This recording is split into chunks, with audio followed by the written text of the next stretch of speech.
Appreciate those who are joining us online and those who are here with us. We always appreciate you being here and your attendance. We'll start our meeting tonight. Councilmember Dalpaz has agreed to give us a thought, an invocation, or both, and then lead us in the Pledge of Allegiance. So Councilmember Dalpaz, at your discretion. Okay, I will do an invocation today. Our Heavenly Father, we are grateful to be gathered as the City Council, as staff, and as residents of North Ogden. We're grateful that we get to go over these items as a council, that we might be able to take input from residents, and we hope that we can keep a good spirit with us and make decisions that will be advantageous to the residents of North Ogden, and that it will be aligned with thy will. We're grateful for all that we have, grateful for all of our blessings and this beautiful place that we live, and we say these things in the name of Jesus Christ. Amen. Please stand for the pledge. I pledge allegiance to the flag of the United States of America and to the republic for which it stands, one nation under God, indivisible, with liberty and justice for all. Thank you, Councilmember Dalpaz. Appreciate that. Before we proceed with our agenda, I would like to excuse Councilmember Barker this evening. He's on training for the fire department, so he won't be joining us tonight. We'll now move into our consent agenda. Council, are there anything you feel you need to disclose in regards to a potential or actual conflict of interest based upon tonight's agenda? I see none. Thank you. We'll now move on to item number 2. Once again, I must recognize our city recorder for the timeliness of our meetings minutes. So thank you so much. So council, in the packet were the minutes for the February 25th, 2025 City Council meeting.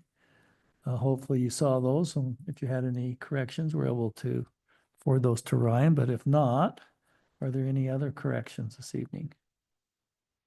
Okay, I'd be looking for a motion then to approve the City Council meeting minutes as presented. So moved. Thank you, Councilmember Severing. Second. Thank you, Councilmember Watson. Any further comments, questions, discussion? Okay, all in favor of that motion, please say aye. Aye. Are there any opposed? Motion passes unanimously. We'll now move on to item number 3 on our agenda, which is the time for public comments, which can be made by those who are here in person or those who are online. If they would raise their hand, John will watch. If you'd like to make a public comment this evening, I'd invite you to step up to the podium and state your name and your address, not your address, but if you're a resident of North Ogden City. And please limit your comments to no longer than 5 minutes. So at this time, if you'd like to make a comment, now would be the time. Step on up, sir.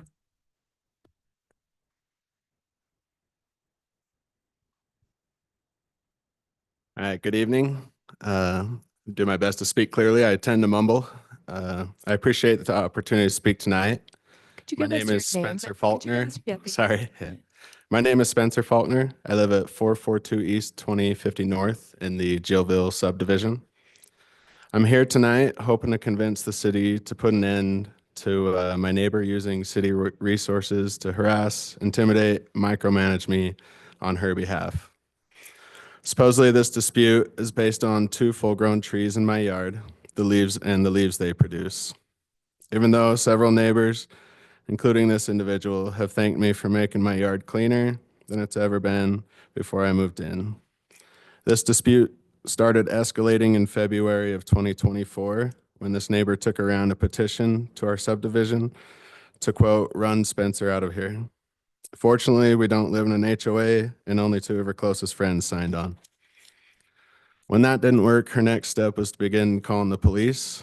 From February 2024 until now, they've come out an average of once per month, including an incident where this person put signs around my yard calling me names like fat, wicked, and other curse words.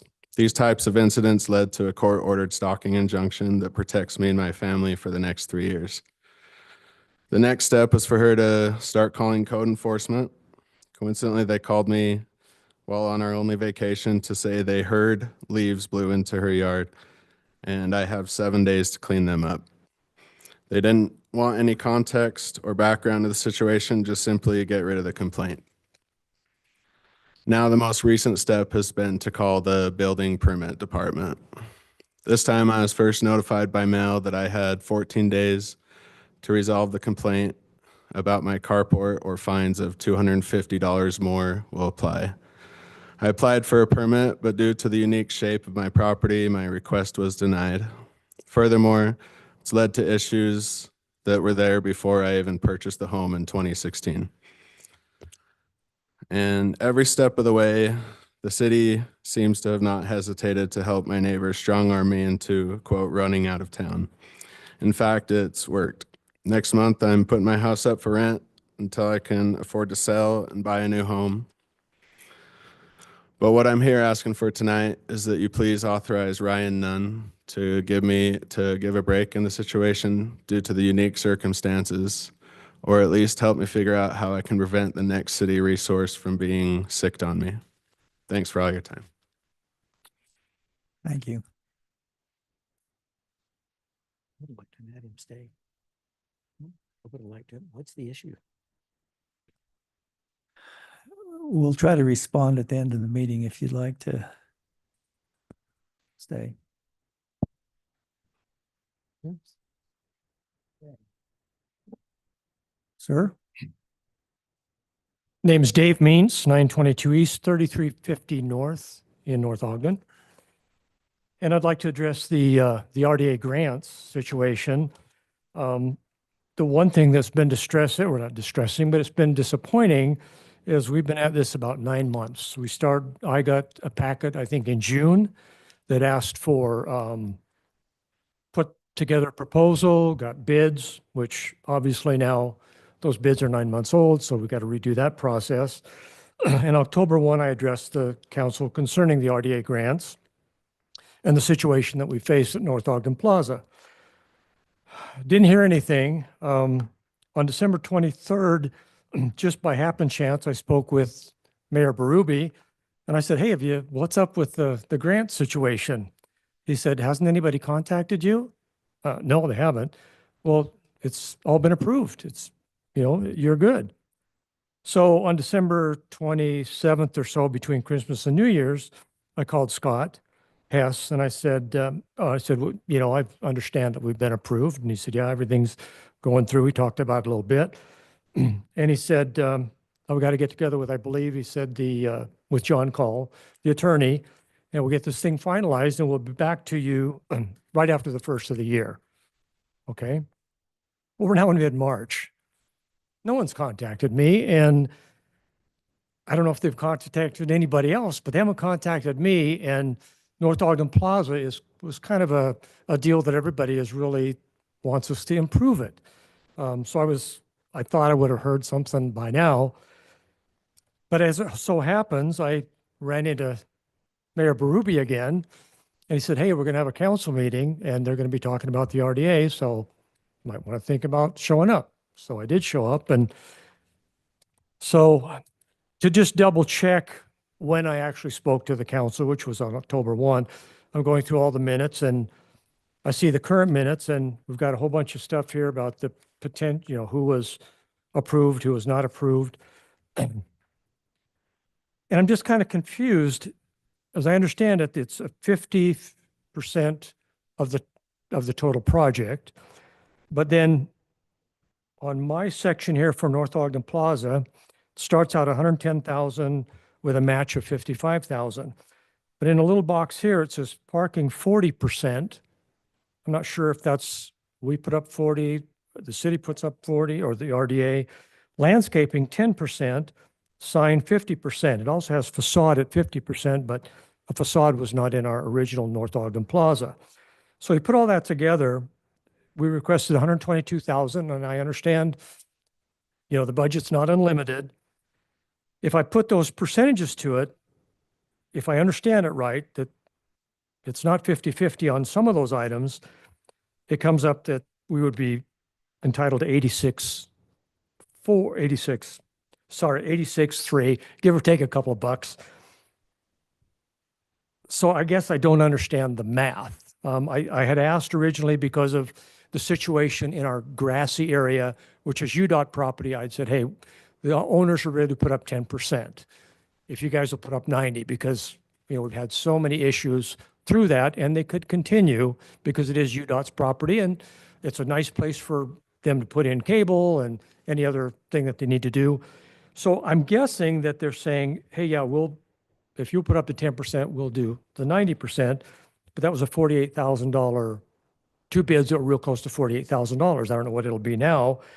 So I really don't know where that 10% falls in. And the parking lot, 40%, was that 40% on our part or 60% on our part? It doesn't really say. So I'm confused.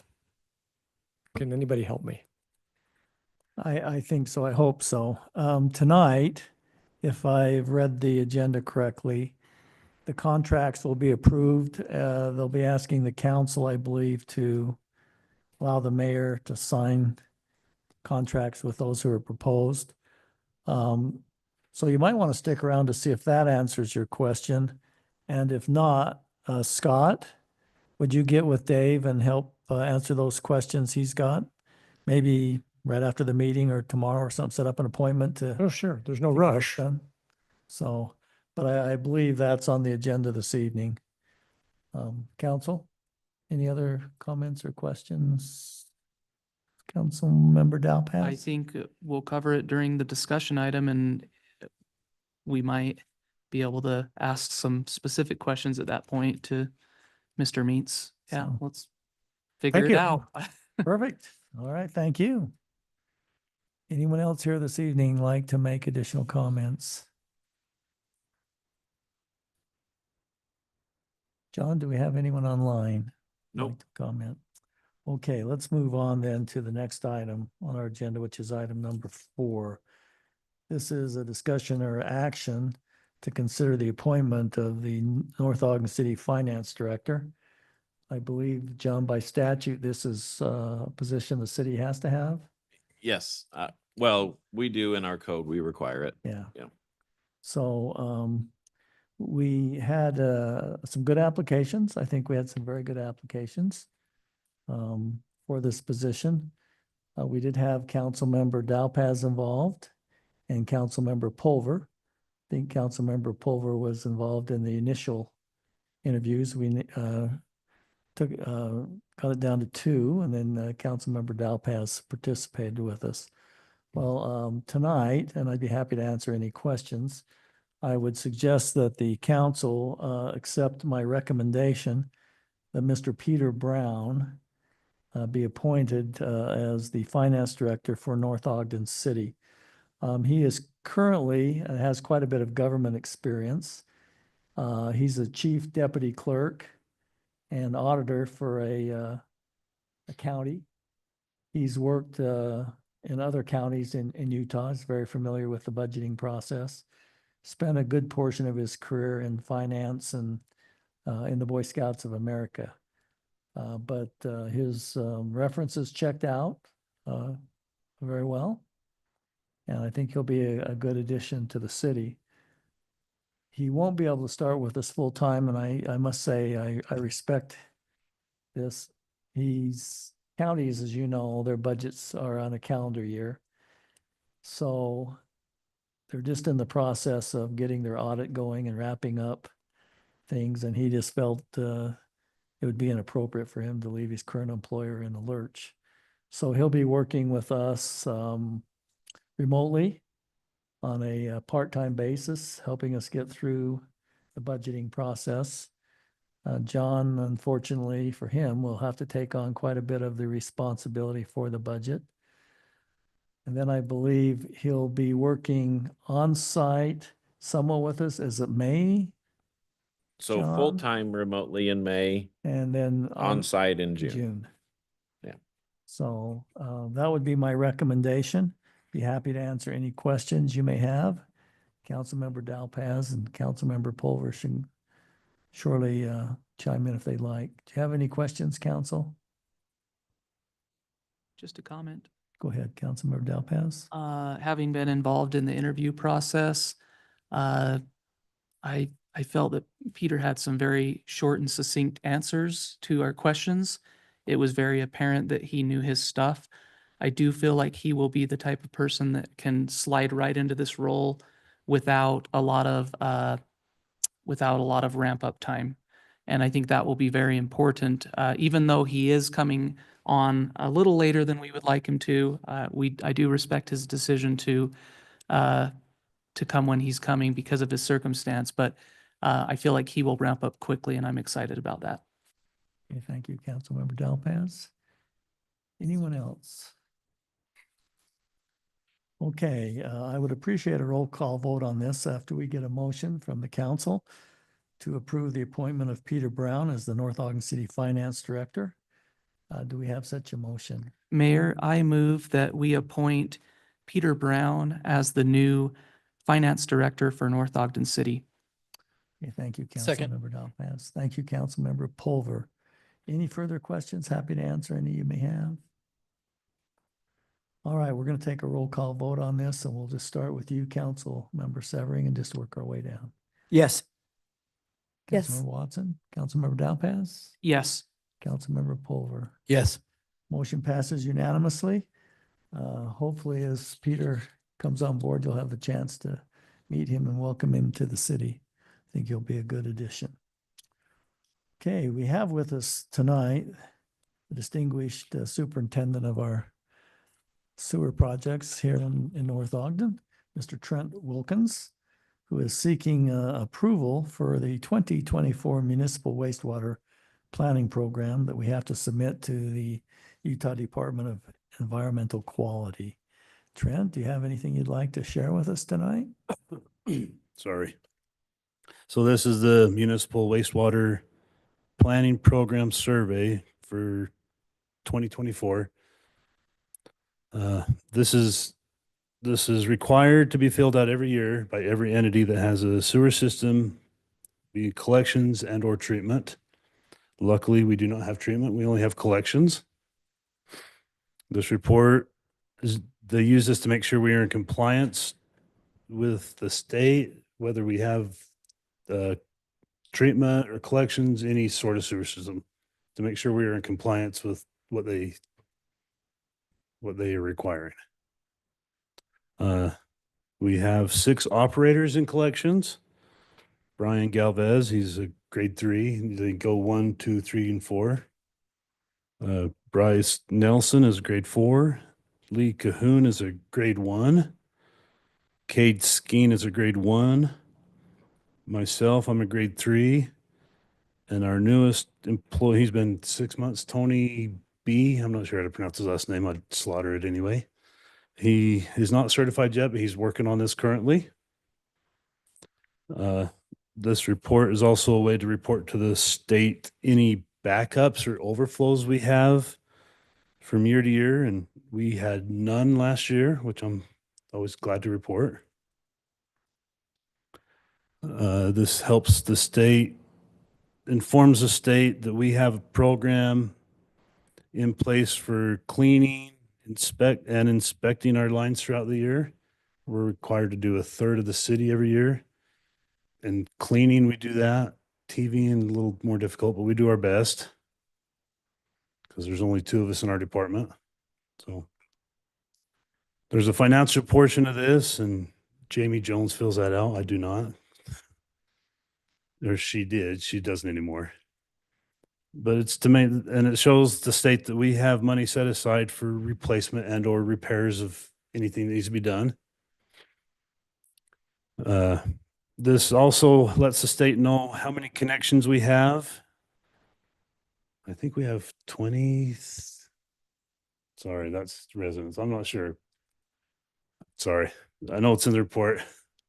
How old the system is the average depth of our lines. It's how many miles we have, and we have right around 100, give or take a few miles. The biggest diameter line, they want to know that. And ours that we own in the city is 18. The biggest line we have in the city is 21, but that's owned by Central Weber. And that's it in a nutshell. So Okay, thank you, Trent. Council, do you have any questions on Councilmember Fuller? More of a comment. That's a pretty long thing. I don't know if anybody else read through the entire thing, but I was going to make a joke and say, can you please read through it so I can understand better? And it was really long anyway, but I appreciate going through that. And I know doing stuff like that for the state and the county sometimes is a pain, but to be in compliance, I know that's kind of what we have to do, but, and to keep things clean. Anyways, use that as a joke. And you can see there's some lining going on in the city yes, right now, which is part of our lining project.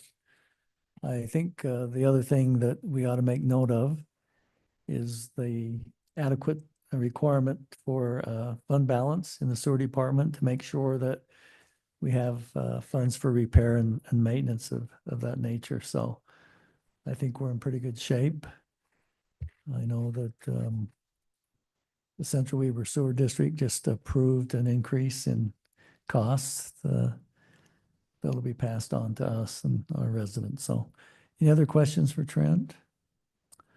Okay, we're going to seek an approval on this, Trent, with a roll call vote after we get a motion to accept the report. Do we have a motion to accept the report as Trent has explained?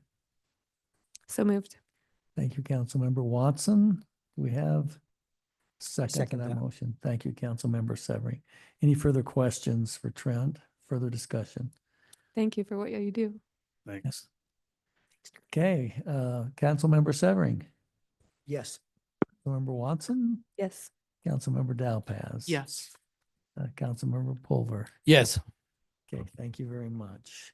Going to move on to item number 6 now. Our good recorder, Ryan Santoro, is going to talk to us about an action to consider ordinance 2025-03, which is adopting Title 1-10, establishing rules for government records access and management.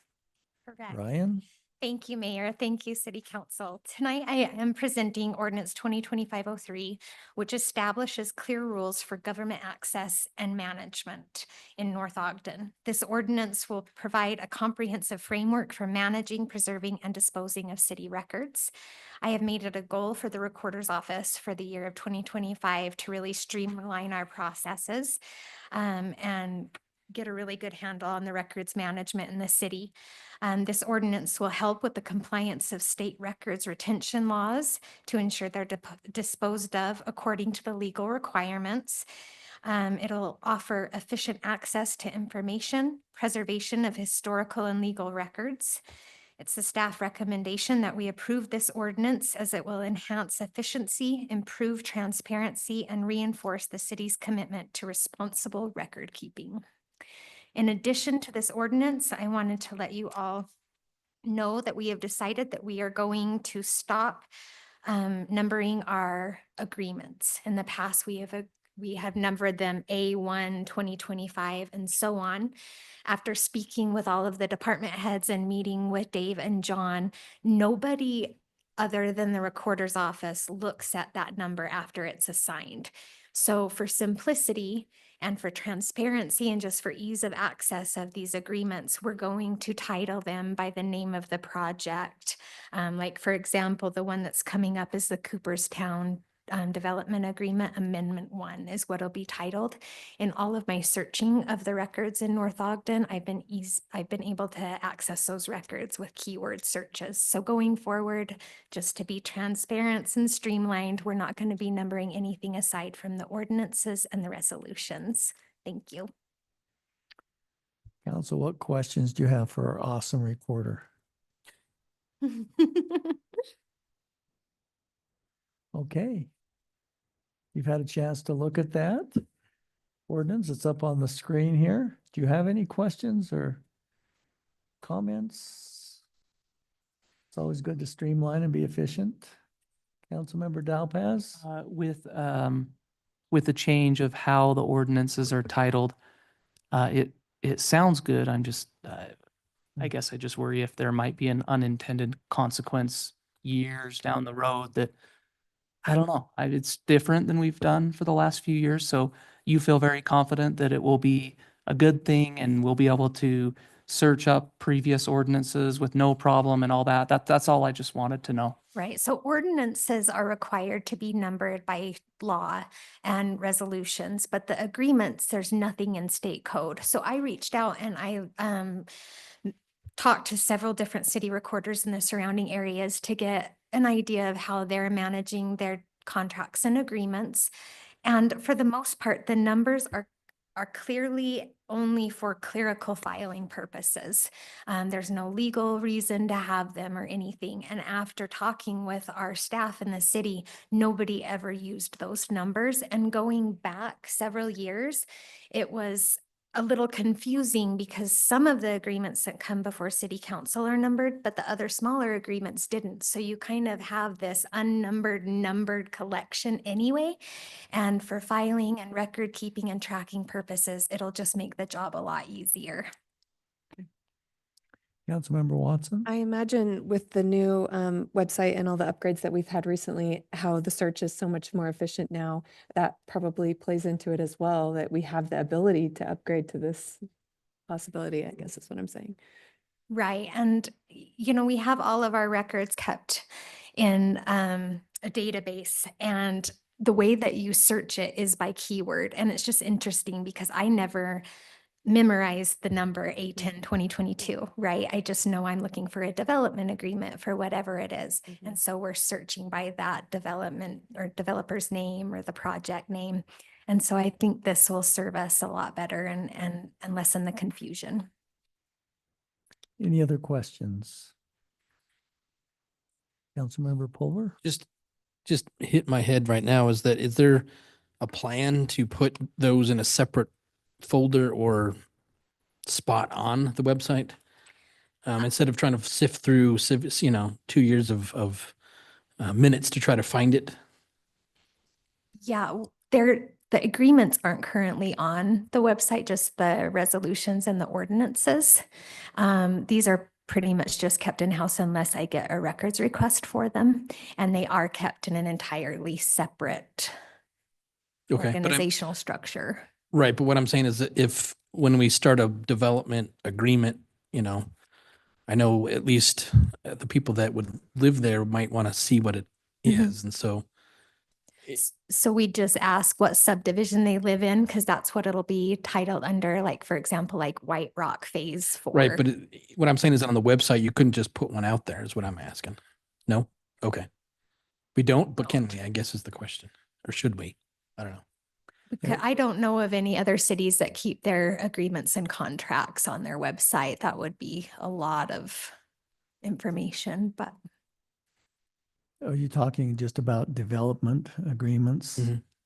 Councilmember Pulver, I know that historically, particularly with Providence Point, where we've had 7 or 8 amendments, and if it would save you some time of having to get a grandma request and going through all that, unless there's a major problem, I wouldn't say every agreement, but probably development agreements where citizens have interest, we might want to consider taking a look at to see if we can do that. Just have a section called development agreements. I don't think we need to have every agreement on there, like, our garbage contract and all that stuff, but, development agreements, probably at least for the last X period of time. I want to look into that to see if it makes sense. Absolutely. I'll add it to the list and look into that. Thank Okay, you. thank you. Thanks, Councilmember Pulver, for that great suggestion. Okay, any other questions? All right, this is a motion that it would be needed to approve ordinance 2025-03, which would be adopting Title 10, which, as we mentioned before, establishing the rules for government records access and management. Do we have a motion to approve that ordinance? Mayor, I move that we approve ordinance 2025-03, adopting Title 1 through 10 establishing rules relating to government records access and management. Okay, we have a motion. A second? Second. Thank you, Councilmember Pulver. Any further questions? Discussion? We'll also, since this is an ordinance, we'll do a roll call vote. Councilmember Severing, Yes. Councilmember Watson, Yes. Councilmember Dowpaz. Yes. Councilmember Pulver. Yes. That motion passes unanimously. We're now going to hear from our Economic Development and Community Development Director, Mr. Scott Hess.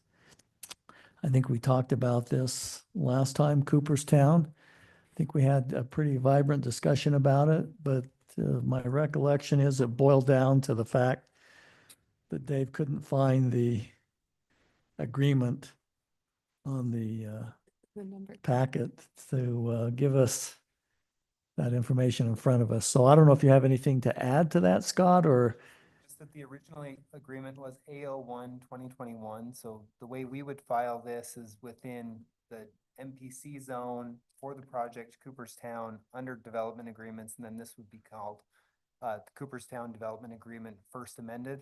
And it's similar to how once you go out to Village of Prominence Point, which has had 9 amendments, they're all stacked in there, first, second, third, fourth, and you just can run down them each numerically. So we don't care what it's called as much as the fact that we'll be able to utilize it. And I don't have anything to add as far as the project or the amendment, the changes themselves. So it will be Cooperstown Development Agreement number 1. Amendment, Okay. First Amendment or amendment number 1. And John, is there anything from a legal standpoint you'd like to point out in the agreement this evening? So the thing that's most important is the subsection 8 that says if it's not amended in this document, then the original document controls, because the amendment is not as long as the other one. So it's only amending a few things, which is basically everything south of 1500 North will stay in Ogden City, and those units are eliminated, the landscaping's eliminated, and it's just not part of the project as far as North Ogden City is concerned. Likely when it develops, those folks will be given access to the community space that's on the north side of 1500 as had always been planned. But it's just not going to happen right now. So. Okay. Any questions, council? Councilmember Dowpaz?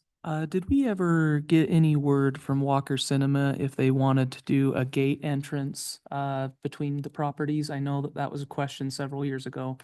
Did we ever get response back from them of that would be good or not? Because it seems like it makes sense, but there was a question around that. We had just put that in the hands of the developer to talk with them. I don't know that they got back with us on an answer. Any other questions? North side. Okay. The agreement was in your packet. It's up there in front of you this evening. Councilmember Watson?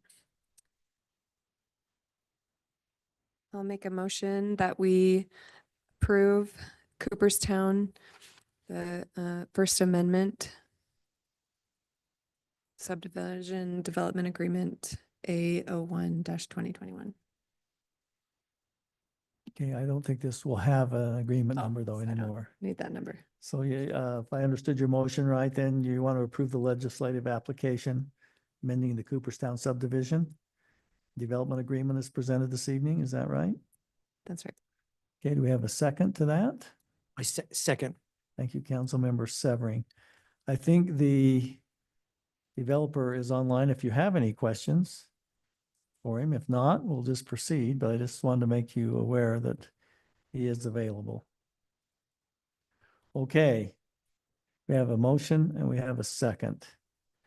No further discussion. We'll do a roll call vote on this since it's an agreement to a development agreement. Councilmember Severing, Yes. Councilmember Watson, Yes. Councilmember Dowpaz. Yes. Councilmember Pulver. Yes. The motion passes unanimously. While Mr. Hess is sitting there at the microphone, he's going to introduce a presentation. There'll be no action necessary on this tonight, but I think we have a 15-minute presentation on Placer AI software. This is in regards to proactive economic development, if I'm correct. Go ahead, Mr. Hess. Thank you very much. So North Ogden Planning Department, along with the city council, the mayor, our planning commission, and city manager have identified economic development as one of the core things that we should be focused on moving forward. We have a few key pieces that are in process right now. Barker Depot being a corner, 2600 Washington Boulevard being a really cornerstone economic development opportunity for us right now.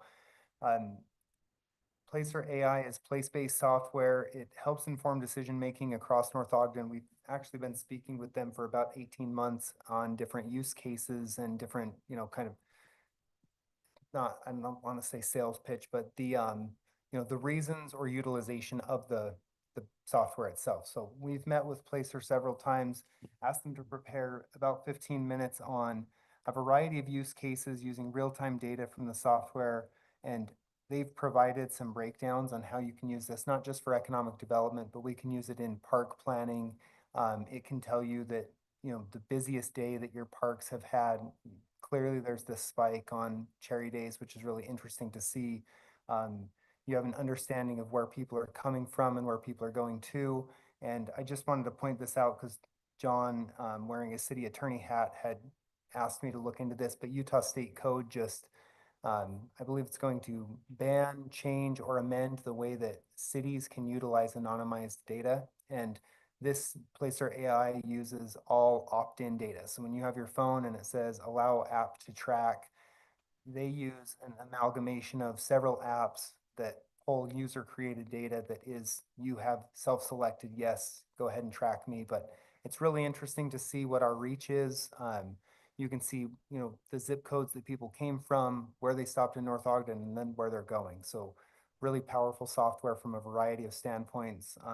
Personally, I think the use cases would be economic development, helping to inform decisions about what businesses are coming in, or kind of ground truthing as developers are coming in and saying, we can or we cannot get X type of user in this location. And then we could use the software to say, whether that is or isn't true, or utilize the software to say, have you reached out to these different retailers?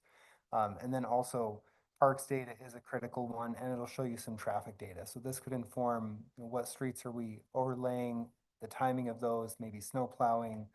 There's a variety of uses. And with that, we have Chris here, who representing Placer AI, and I think John's going to allow him to do a share screen and run a presentation for us, and we're happy to answer questions.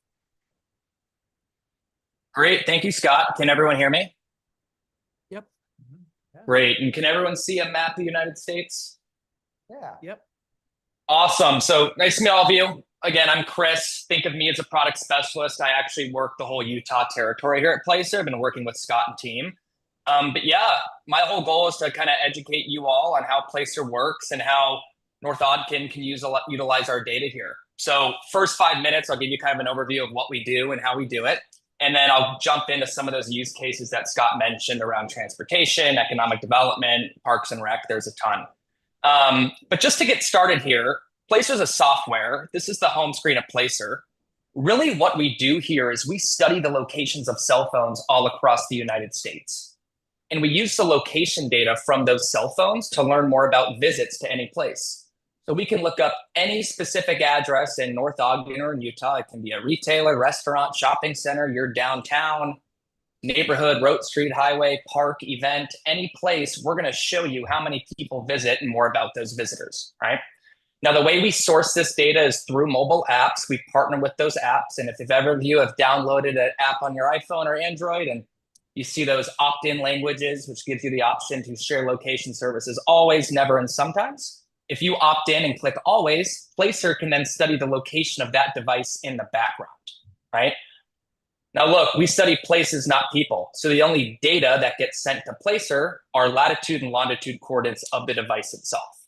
We do not collect any personally identifiable information, no name, gender, mobile ID, phone number, anything like that, right?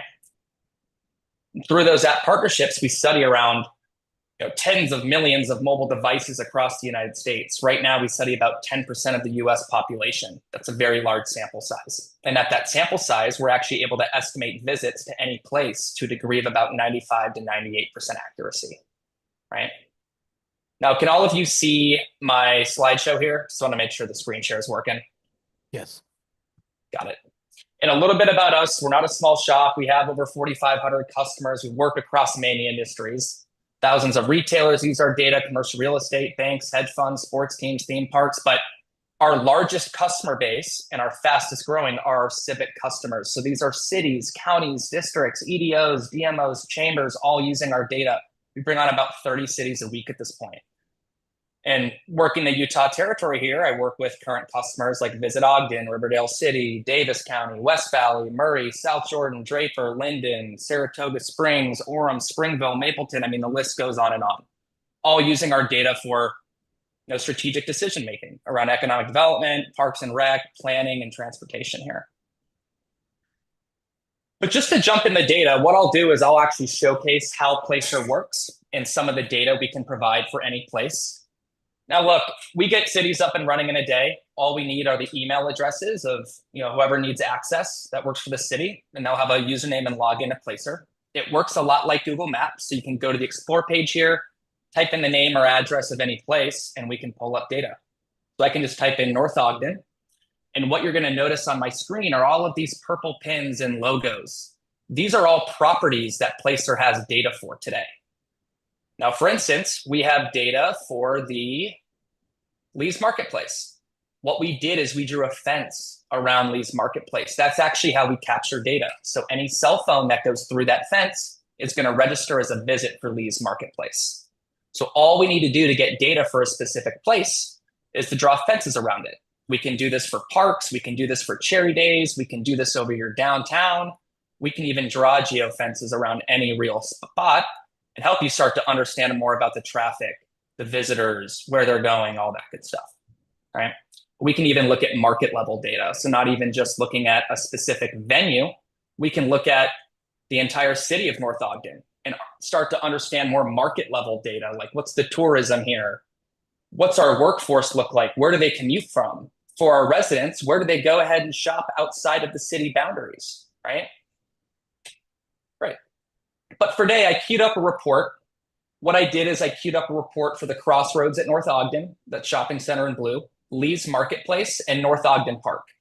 All the data that I'm going to share today that you're going to see for these three locations is going to be the same data we can look at for any place. So I think this is a really good proxy.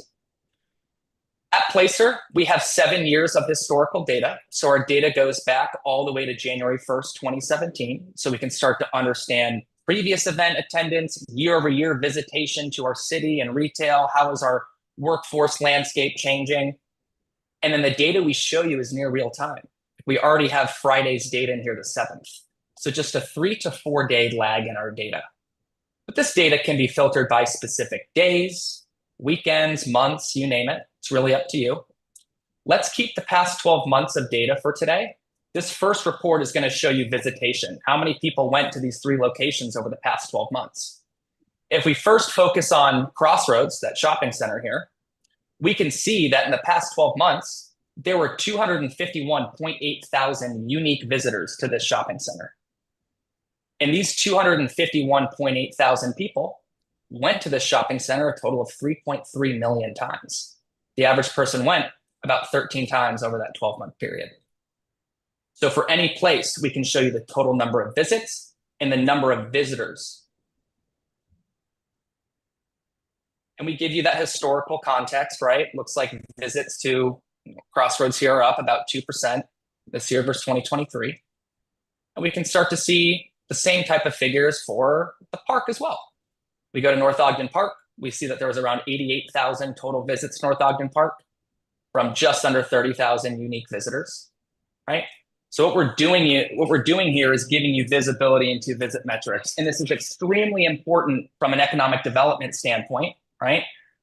Cities around 23,000 folks, yet we're bringing in almost 300,000 people just to this shopping center. That's the type of data that's super powerful when we're having development and retail conversations. It's a really great way to market the city, right? And look, we can show you total visits, but we can also break those visits down on like a daily, weekly, or monthly frequency. So Scott mentioned this earlier. If we look at North Ogden Park, we can start to see weekly visits over the past 12 months. And obviously we see that huge spike from July 1st to July 7th for Cherry Days, right? About 15.7 thousand unique visitors. So for any event, we can help you start to understand the attendance there, right? Cool. We can also break down visits on like a daily basis. What days of the week do people visit any place, even by hour, right?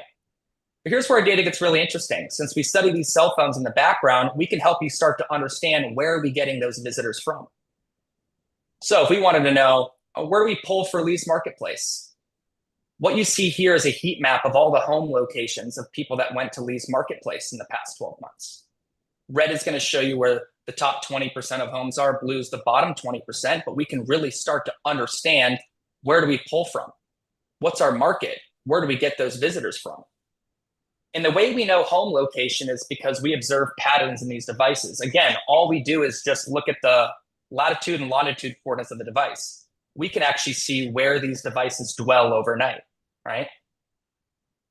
But it's great for Scott and team to understand and have these retail conversations and say, hey, even though we're, not as big as Salt Lake City, look at the draw we have. Look at the reach we have outside of 5 miles.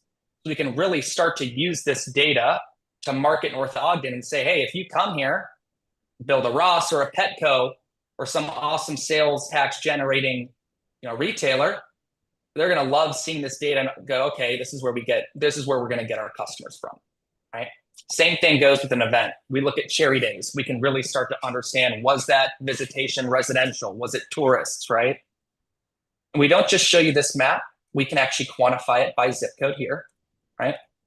So we can actually give you a breakdown of all the zip codes that went to any place, right? And so for instance, Lee's Marketplace, there are about 367,000 visits to Lee's Marketplace from this zip code, 84414, right? It can really help on the event side, understanding, okay, where should we market for those events? And we can even see trade area coverage by distance, which is showing you how far do people travel. So for the Crossroads at North Ogden, a lot of local visitation. About 34% of the visits were from people who live 1 to 2 miles away, right? And if we look at North Ogden Park, we can see quite a larger reach. About 15% of visits came from people living 10 to 30 miles away. And again, we can use this data to understand your workforce. We can filter by employees and residents and see commute times and all of that. And we can also show you how people move throughout North Ogden. So if we look at the Crossroads at North Ogden here, this spider chart that you see, it shows where people were directly before and after going to the shopping center. And we can see that about 53% of people were at their house directly before, 7.9% came after work. Funny enough, people were at Lee's right before the shopping center, and here's where people go after. So we can really start to help your team understand, how are people moving throughout the city?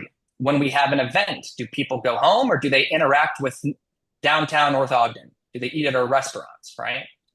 And we show you the top 5 locations pre and post, but we have over 34 pages of this data just for the Crossroads. And we can start to filter and say, okay, for North Ogden Park, right? Where do people eat before and after, right? And then in favorite places, we can start to see where else people go that year. Because we're looking at the past 12 months, we can see that about 81% of people that went to Lee's Marketplace also went to this Harrisville shopping center. And this is where we get into leakage, right? That's such an important aspect for every city to understand, hey, we have hopes and dreams of what type of retail we want to recruit here, but what actually makes sense, right? We can start to understand where your residents go outside your city boundaries, right? And that's a report that we can run for your team. I talked to Scott about this. We can build your team a retail leakage report for free whenever you want. And this is a template of what we did for Eastvale, a city out in LA, but we can start to see where their residents go outside of Eastvale. We break down the categories of retail they leak to, the number of stores their residents went to, the number of residents, the number of trips they went, right? In Eastvale's case, they had a big leakage issue with dining. I mean, it's LA, so there's a lot of options, but 75,000 of their residents went to 1,700 stores or restaurants outside of Eastvale, and they made over 275,000 trips. They knew they had to recruit a restaurant, and then we can peel down here and start to understand, well, what restaurants did they go to? Was it quick service? Was it sit down? Was it steak, right? So we're really going to inform and help your team understand what type of retailer makes sense. And then in addition, we can help your team start to understand, how do we use this data to recruit that retail? We have a void analysis tool here. And this tool shows you what are the best fit retailers for any place, development, site, vacancy in North Ogden. And I went ahead and queued up that report for the Crossroads, right? If we're saying that, hey, there's a vacancy at the Crossroads, what this tool is going to do is show you what are the best fit retailers for this vacancy. Now, there's some filters here around the space size of the vacancy and which type of category of retailer we want to go after. Again, we give you a consultant and myself to really help you with these projects. But I just filtered by department stores, and we think that Macy's would be an awesome fit. There is a vacancy at the Crossroads. We actually build you a report that you can show developers, that you can send to Macy's and say, hey, check out this site. We think you'd be a great fit. The reason why we think Macy's is a good fit is we look at the demographics. I'll get there in a second, but we know the demographics of people visiting the Crossroads. And we know the demographics of people visiting the top performing Macy's stores. And we can see that they're all very similar. The people that go to the top performing Macy's stores look a lot like the people who go to this shopping center. So Macy's sees this and says, okay, our target customers here, and we're not going to cannibalize ourselves. We're only going to eat about 944 of our current customers, but the potential market we're going to hit is about 64,000 people that we currently do not serve today. And then we look at co-tenancy as well. They'll be next to a T-Mobile, Starbucks, AT&T, and GNC, which is pretty compatible with the rest of their store portfolio. So in a click of a button, we have data, a ground truth that your team can have and say, hey, here's why this retailer is a good fit based off leakage, based off demographics, based off cannibalization, right? And to kind of carry on here, we also give you that demographic data, right? Now, again, the only data we collect are latitude and longitude coordinates. So how do we know demographic data? Well, this is for the Crossroads at North Ogden. What this is showing you is where 70% of the traffic came from that went to the Crossroads. And what we do is we layer on demographic data on top of these amoebas of where people visited from. And we can start to understand those people visiting North Ogden. And this is why it's so crucial for cities to have this data, is you all have demographic data and census data for your residents. But what you don't have is that same data for people that visit North Ogden, that shop in North Ogden, that come to our events, right? And we can see that the market for Crossroads at North Ogden is about 58,000 people, right? The household income of people that go there, 112,000, 1 point above the national average, right?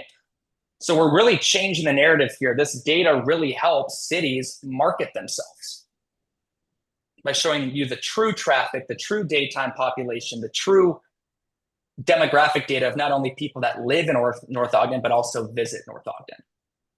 Okay. Now I'll jump into our traffic here in a second. Area analysis, we can actually click on any road, street, or highway here. Let's take 2600 North. Looks like it runs A to B. There's about 14,000 cars per day. And here are the most trafficked times of days and days during the week, right?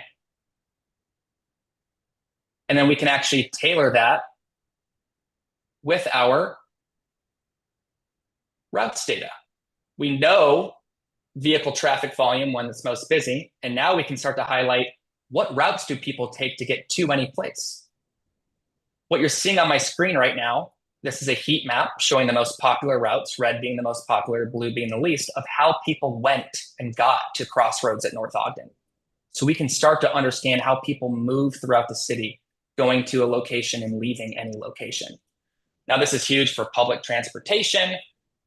I've seen it work with a lot of transportation teams in Utah for snowplow, flooding, or even construction. Hey, a street closes down. 3 days after that happens, hop into Placer. Let's see how the routes changed, right? Cool. And look, that was Placer in a nutshell. We skipped over a ton of bells and whistles, right? But like Scott noticed, we want this to be heavily utilized across the city.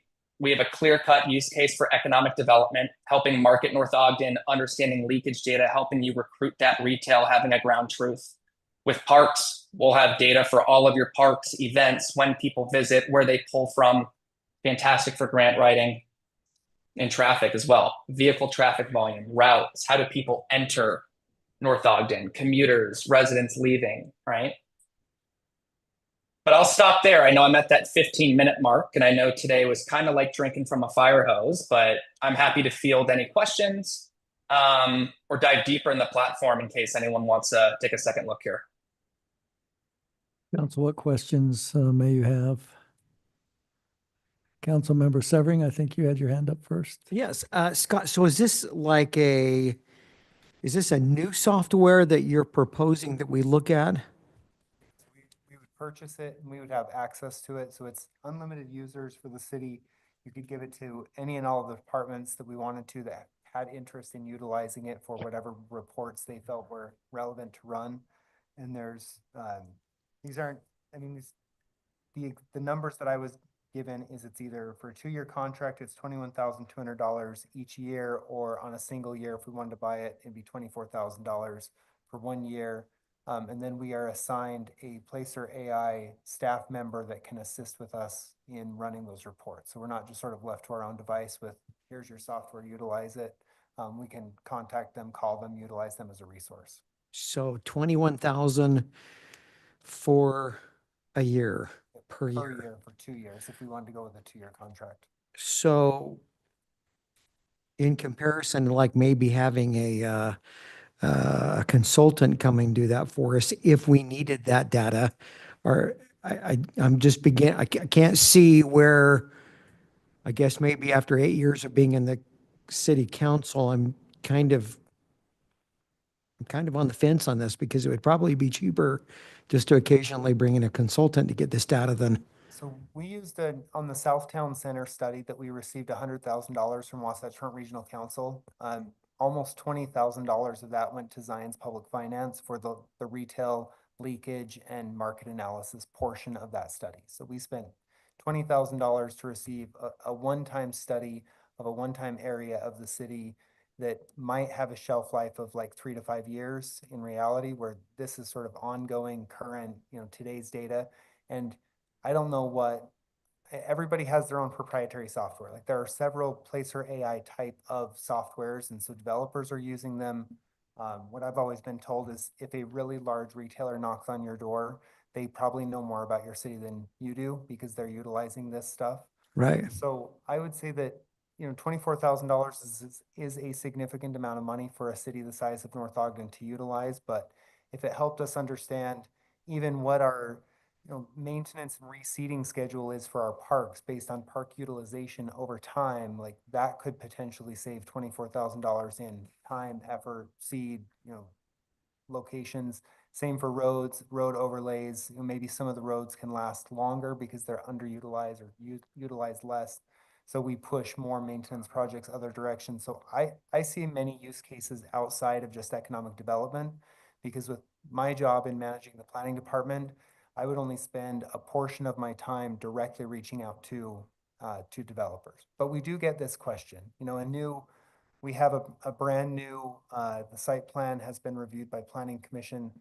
So we have a new 10,000 square foot 4-bay building coming in. And oftentimes the developer is the builder of that building, and they say, who's been knocking on your door that needs 2,500 square feet of space? And so this is the sort of thing that helps us say, well, have you considered X, Y, or Z in retailers and reaching out to them? So we might not be the one reaching out, but we could utilize the software to provide that information out to the leading techs of the world to say, hey, did you realize that Macy's is almost a perfect fit for our demographic and the cannibalization? And maybe they have, maybe they haven't, knocked on Macy's door, but this gives us really powerful information.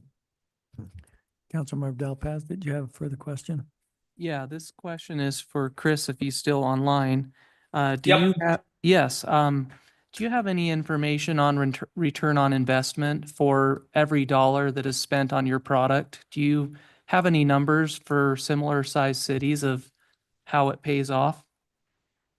Yeah, we have abundant of use cases and case studies that I sent over to Scott that we're more than happy to share with you, right?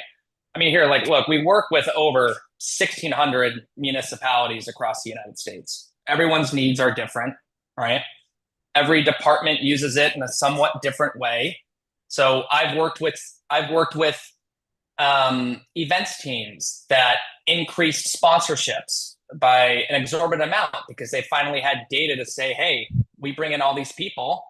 They're your customer, and we drove X amount of people through your doors, right?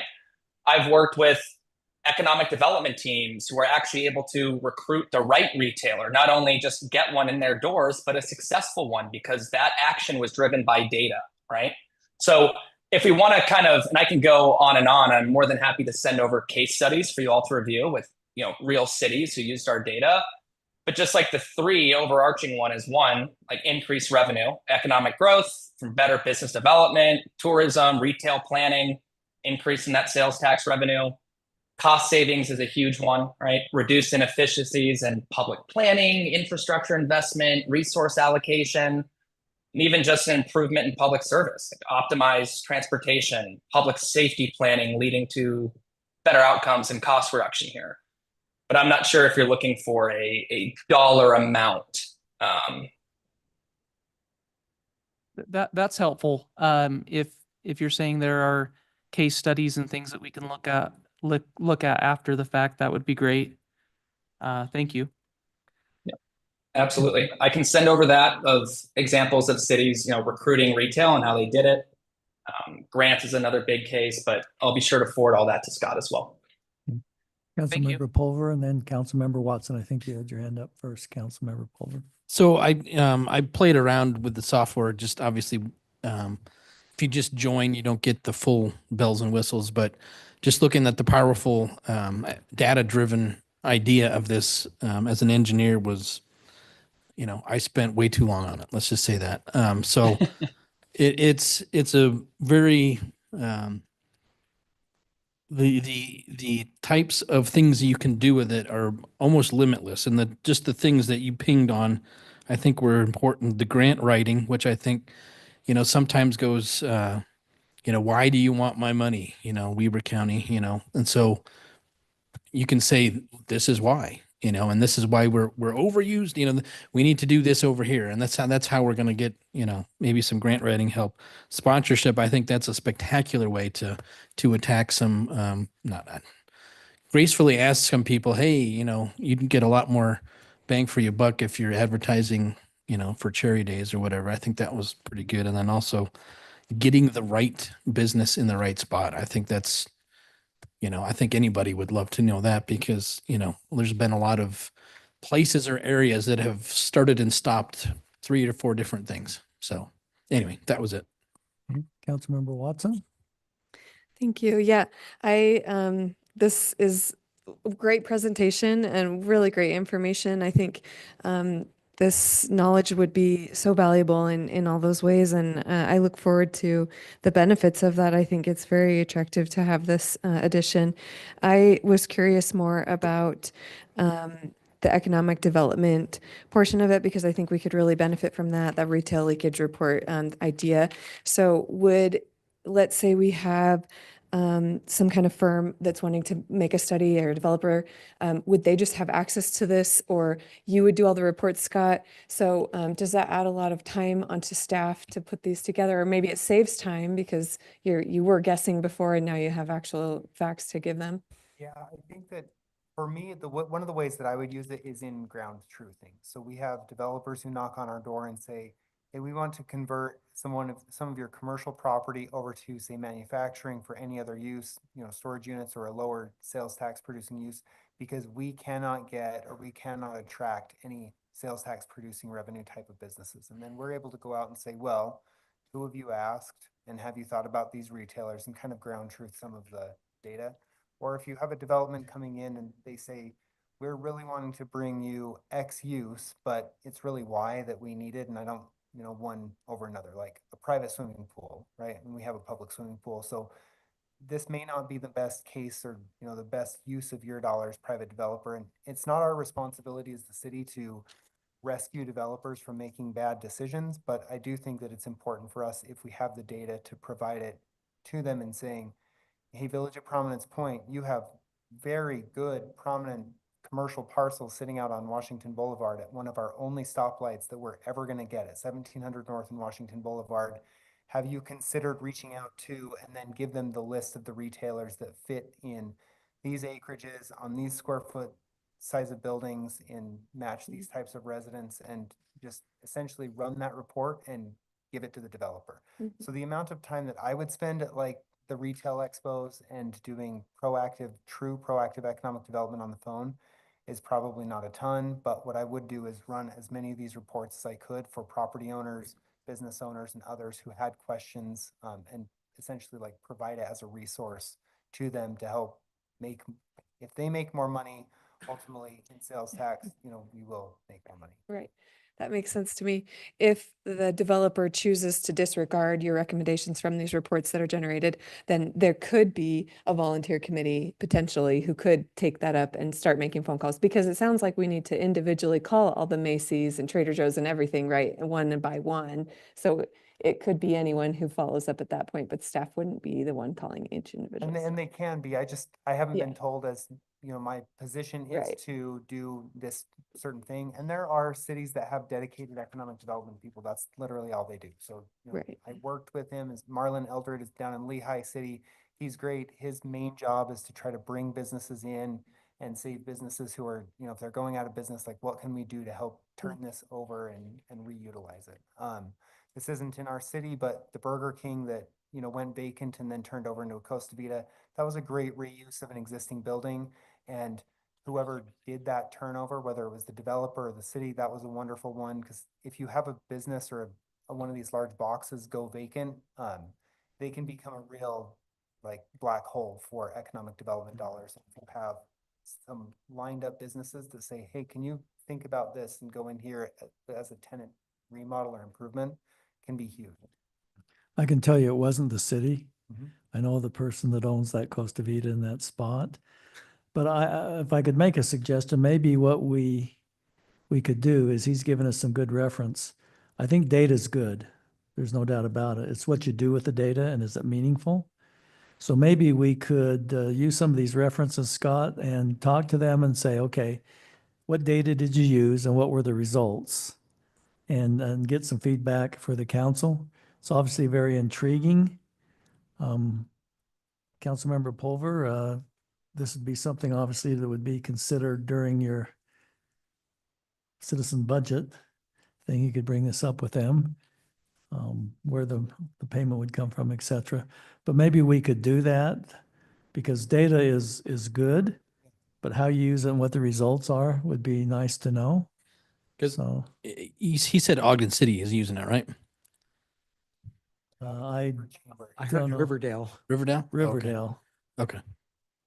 Yeah, so we could talk to Braden Mitchell. We know Riverdale quite well. We have obviously limited spots of commercial development, but I think you brought up, Councilmember Pulver, like there's a piece of property that's in the commercial zone. It's not being really used for much right now. Maybe that the owner of that property, if they knew what it could be used for, might be helpful. But I also think Councilmember Delp has this question on, you know, what has the return been in regards to expenditure versus sales tax generation or road repair extension, et cetera. So would that be fair if we could maybe, Scott, and I'd be happy, I know Braden Mitchell, you probably know the economic development director there in Riverdale or some of the other cities that he's used there, and get some information that you could bring back to the council?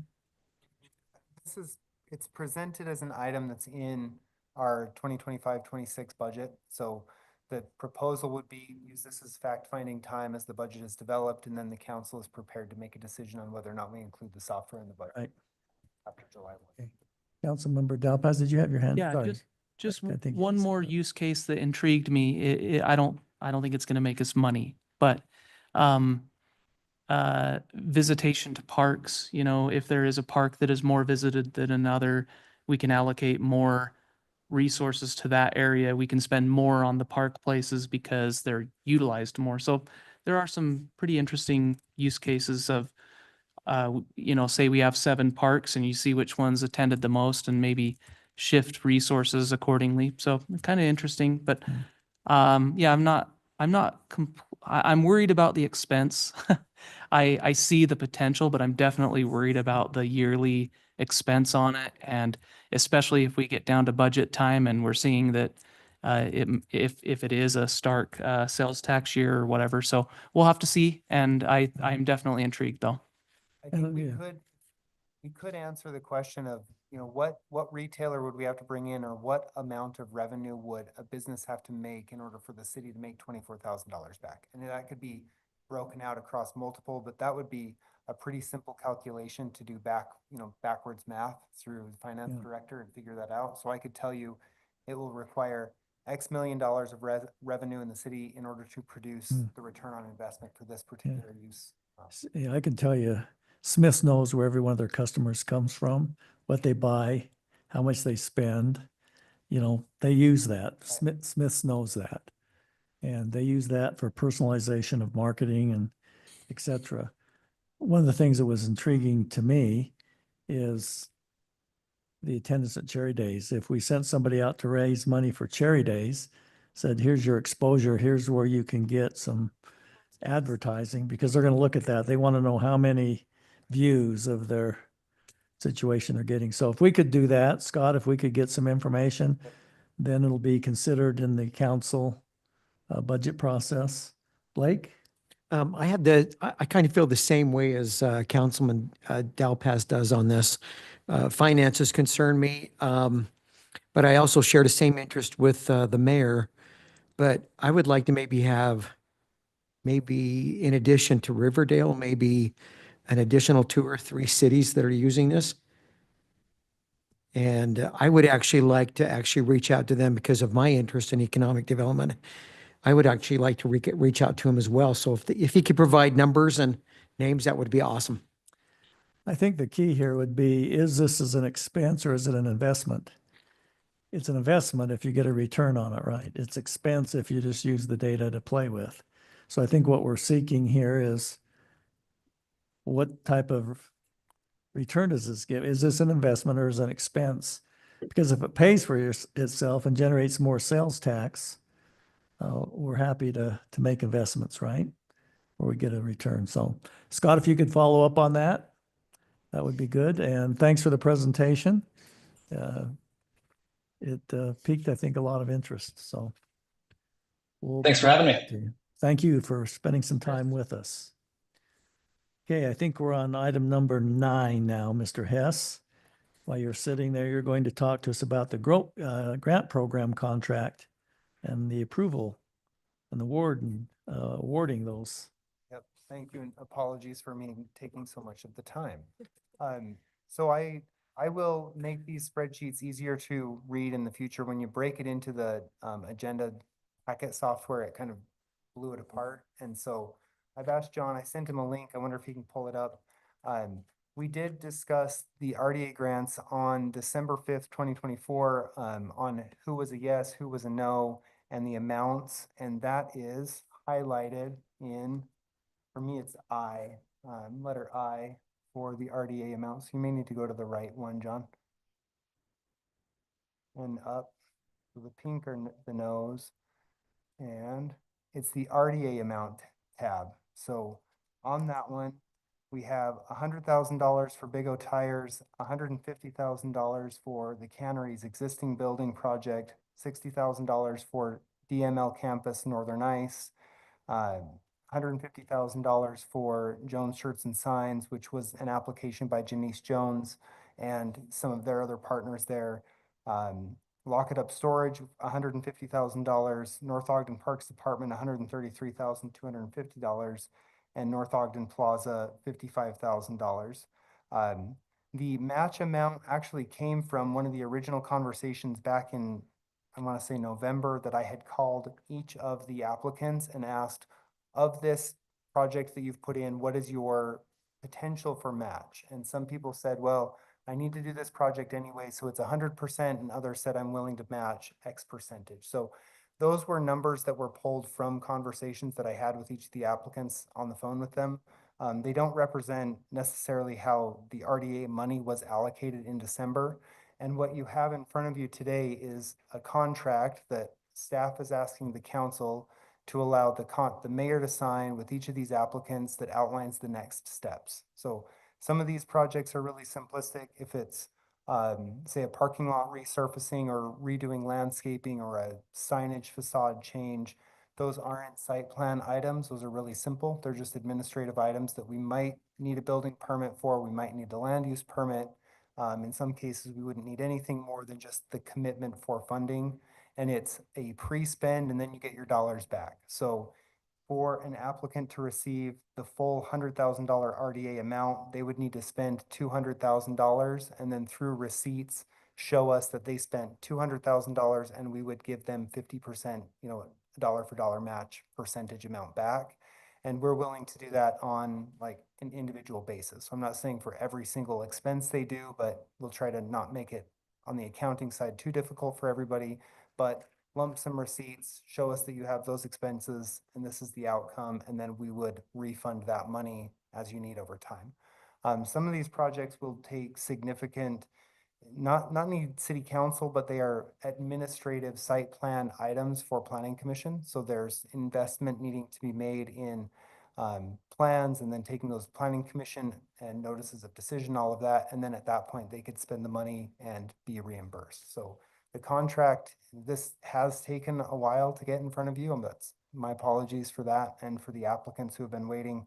But at this point, that's what we have is a contract that would allocate the money based on this list that the council decided on back in December, and then move each of those forward on their own timeline as, depending on the project they need to do. Scott, since, Yep. could you answer the question here? Yeah, so with Mr. Dave's- Meents? Yep, so with Mr. Meats' question, his project, was broken into 4 pieces. It was parking, landscape, facade, and signage. And as you and I chatted through the project, you said, well, on the parking, I could match 40%, on the landscape, about 10%, because that one you felt like you've been impacted by, UDOT and others in their projects, facade 50% and sign 50%. So that really doesn't matter as much to me, as long as if you spend $110,000 on North Ogden Plaza overall improvements to include parking lot, landscaping, any building facade maintenance, and your street sign, those will all be eligible expenses regardless of the breakout of that percentage. So you could go out and do your landscaping in your parking lot, and once you hit a certain amount of money, $110,000, you can get $55,000 back on that investment. Okay, what would probably be best is if maybe you guys got together after. I think what would be best is maybe if you and Scott got together after and he clarified that, because I think one of the questions would be, is it all or nothing? If he did the landscaping, does he have, is all, but you can, if you two get together and clarify that, that would be good. I think the main thing is, you're asking the council to give approval for the mayor to sign contracts with each individual person, so they know the clarification and how it works and where they have to go. Because each one will be a little bit different. So is that your ask tonight? That is my ask. Councilmember Watson? This seems great and I'm on board to support this. I just had a couple of questions. Say that bids have changed or projects have changed. That's something that would be able to run through the mayor in this contract type of thing. The amount of money that's been allocated is essentially just the amount of money that's been allocated. So if the bids changed, we're as staff going to be willing to let them alter their projects back and change those. And some of these, in talking to the applicants, they may not have the matching funds to do all of it. So it could be a portion of or other bits and pieces. My guess is that this will be a little bit of a moving target with each of these applicants as they move Right, forward. that's what I was thinking as well. So our amount of money, up to the amount of money that we've listed, would not increase, but the individual decisions on how they spend that money could be moving parts, right? Okay. And the other question I had was, if they say, the first one on my list here is Big O Tires, if they were allowed the RDA amount of $100,000, but they had it in different phases of their project, then they could get reimbursed more than once. Okay, thank you. Councilmember Pulver? So I want to make a point. I think it was still wrong on that thing, John, is that for the parks, the one thing has already been allocated in a different line originally in the RDA funds. And I think all we needed to do for the Bicentennial and the 300 East was to make up that, as opposed to, because right now Bicentennial Park is allocated separate from this at 210. So I think whatever difference that is should be that, right? Yep. Did you just change- 55,600. Did you change that like just now? Just changed it. Yeah. Okay. It's Losing easy to my do mind. that, All yeah. right. I think we also, some of those funds may not be used, like for instance, the Jones. I think Mr. Meeks owns that building. Yep, and so that was an application that had come in from a business owner that is renting space from a property owner. And if that business owner were to come up with the matching amount, then they could potentially do some of that project. If the building owner decided to, and that's kind of an interesting one. We've been approached by another business in the area that's owned by the same owner. And so if it's possible to, move or utilize those funds in another way, I think as long as they meet the RDA goals and they don't exceed the allocated amount, then that would be something I'd be interested in either bringing back as like a minor amendment to the council, or allow the mayor to make those, help us make those decisions. I believe the council also indicated unused funds could be reallocated, for instance, development on the 2600, 2700 project. I think the key here is, as Councilmember Watson pointed out, we don't expend more funds than we're allocated. They can be utilized within the RDA system, but council, do you have any questions on Mr. Hess's request to have that authorization?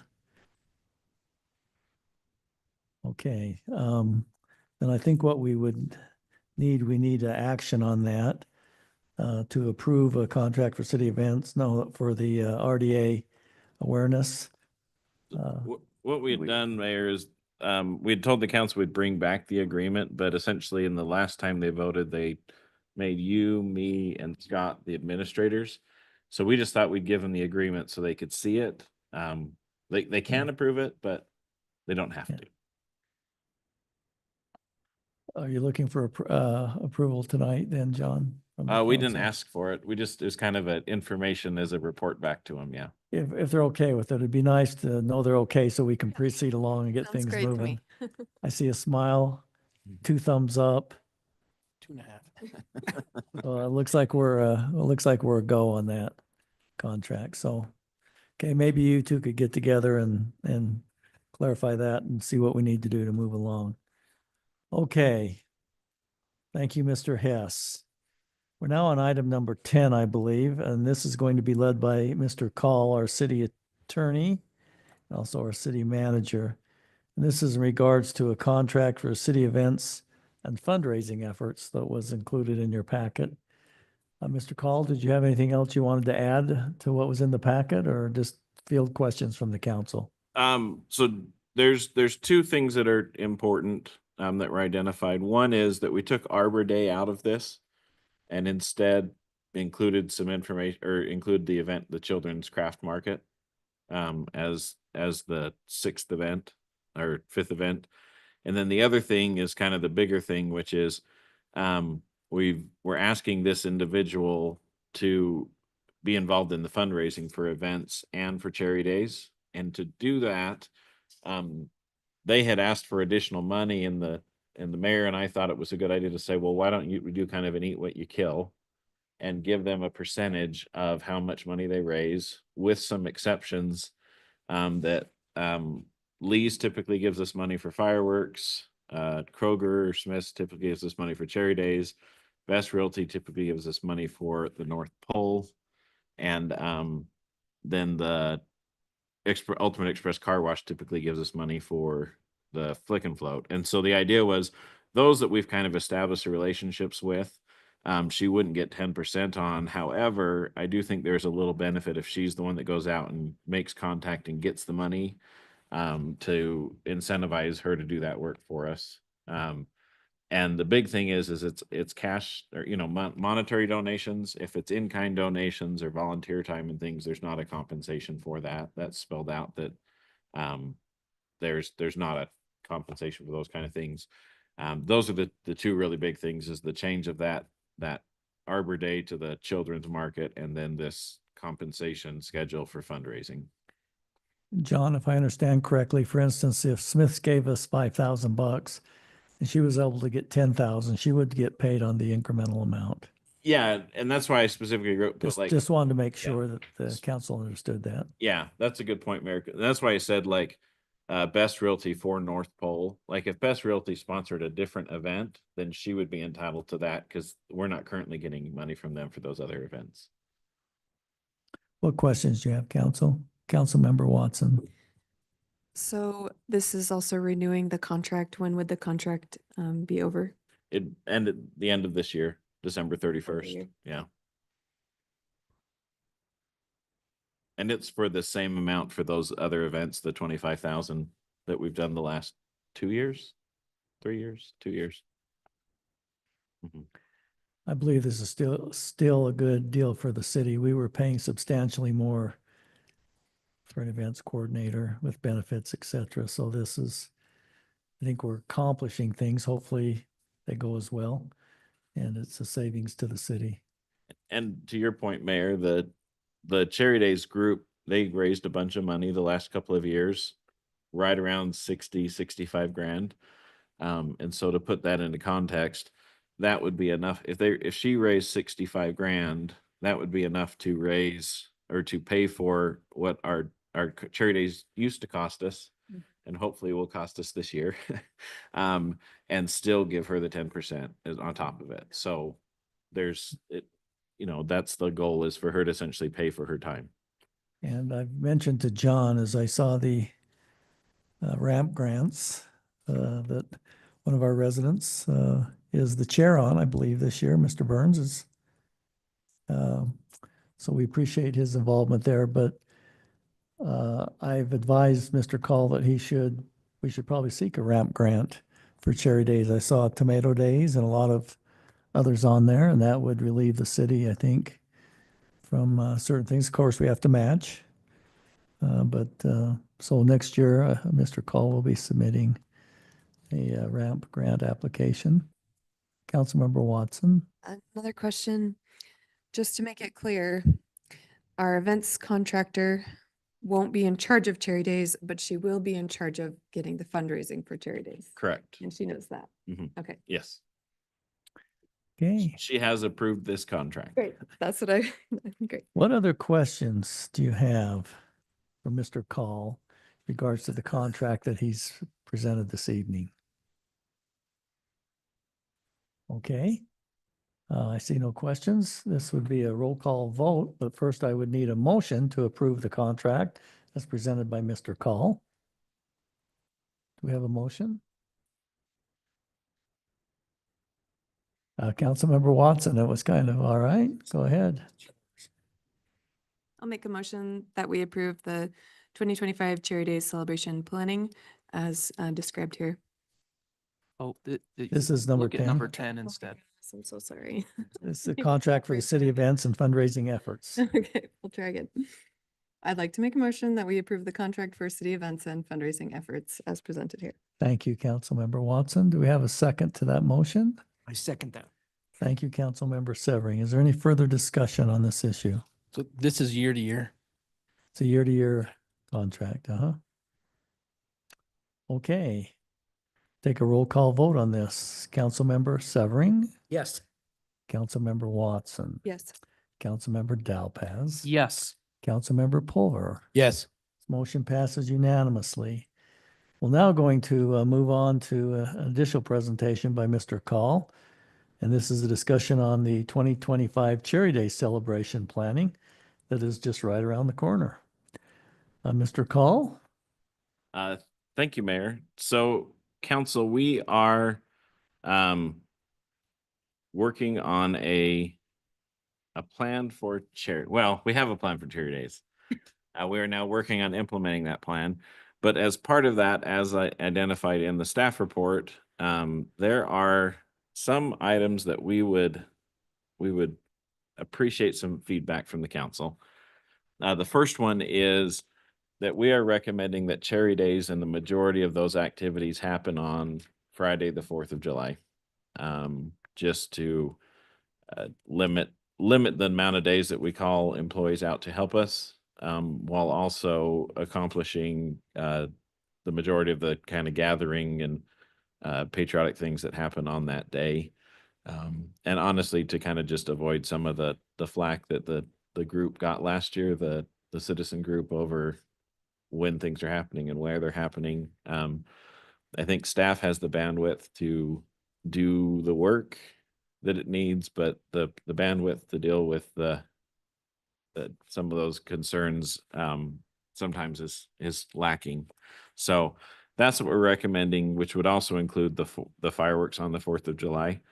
The biggest issue we have with fireworks right now is we did an RFP and only had one group respond, and we gave them the option of giving us pricing for the 3rd, the 4th, and the 5th. The group that responded said they really only want to do it on the 5th. But that's because they can do a bigger show and a better show. So we are trying to find a group that can do it on the 4th to get a good price to see what it would cost us. So that's one of those issues that we are facing. And then there is a recommendation from the Public Safety Department, our police department, that Cherry Days parade on the morning of the 4th be not held on Washington Boulevard because of safety concerns. And they specifically suggested 3100 seemed to work pretty good. When a complete volunteer citizen committee kind of took it under their wing while we were still dealing with the kind of end of the pandemic and zigzag back and forth if the city was even doing Cherry Days that year. So those are three big questions. Probably the third one might be the biggest. But just as a quick idea of what we're talking about doing on Friday, we will do the sunrise ceremony and the 5K. The Kiwanis breakfast is typically put on by Kiwanis, although we do provide some support. The kids parade and the main parade. The hope is that the parade will also include a flyover. We've gotten the information to request that, which is why picking the days and time is pretty critical. So that parade would be at 10 like it normally is. Then from kind of 11 to 2 o'clock, we do vendor booths and the activities that happen at North Ogden Park. Then we would, at 2 o'clock, start to wind that area down and move over to the amphitheater to start a luau/concert series, which starting at 5 with a ping pong ball drop incorporated in there from the fire department using their ladder truck or some other thing that isn't the helicopter. We just have a little worry about the helicopter over too big of a crowd with not a lot of area. So we thought maybe the ladder truck would be good. It might actually go up higher than the helicopter does when it drops the ping pong balls, because I think their ladder does 80 or 100 feet, their new truck. So, and then have fireworks to kind of cap that off. We also would like to do the car show on a night that isn't the 4th, or on a day that isn't the 4th. And then the rodeo and the Kit Collins skate events would be 2 events we'd still support and advertise for, but we wouldn't run. And then we would like to do a pickleball tournament, and that would probably span Saturday to Saturday. It'd be like a week-long event or a 2-day event, depending. It might be a Friday, Saturday, the 4th of July and the 5th of July. We would leave that up to those who are going to put that on. And then also we'll do the flick and float and the free ramp day over at the pool, I think on the 30th of June as part of the kickoff to the week. So it's not a week-long celebration, but there will be some sporadic events. But again, really kind of the biggest question is going to be parade route. Is the council okay with that day of one day kind of celebration? And then I think that one thing that's going to be hard or something that's going to be really important is that as the people we're kind of asking for volunteers even in city staff that have the bandwidth to say, hey, are you willing to do this? And to give them the ability to operate it the way they want to within a very tight budget. And especially the volunteers they find to help them. So for example, I'd really like us to do some free kids games. Like we have tried to do in years past or done in years past. But that takes a lot of volunteers, and we want to be sensitive to the people who volunteer not being abused as best we can. And honestly, last year, the abuse has come from co-chairs, like co-volunteers in the groups. It's come some from the council, some from the staff, some from the public. So we would just want to at least eliminate 3 of those 4 areas, because I don't think we'll make everyone happy. So that kind of leads right back to that really pressing question, which is where does the council want the parade route? John, can I just add to that why public safety has talked about not having it on Washington? I know there were a lot of comments that we were affecting by not having it on Washington Boulevard. We were affecting businesses there. It's interesting. My recollection is, as I talked to some of the business owners, they actually feel their business is cut off from people accessing it, and they don't see major bumps, but we could surely see that with the software that Mr. Pulver just talked about. But I think the reasoning is, as you've seen in events in other cities in the country, where that has been used as a real problem, where there's mass gathering of that nature on roadways. And I know that I talked to one of the lieutenants last year. He was really nervous because there was a lady coming along Washington Boulevard that he didn't think was going to stop, that was just going to come right through the situation. And he was a bit panicked on, is he going to have to shoot out a tire or what the deal is? The ultimate problem being is there's so many accesses to Washington Boulevard. How do you cut those off? We don't have enough officers. We surely could use snow plows, dump trucks, or whatever. But I think just adding some color to why they feel 3100 is easier to control from a safety standpoint. Would that be a good summary, John? Yes, that's absolutely correct, Mayor. So just whatever, as you take into consideration what you'd like to do. So the item on the table right now is the parade route. The suggestion is 3100. Council, what comments would you like to make? Councilmember Dalpas. I think the parade should be on Washington.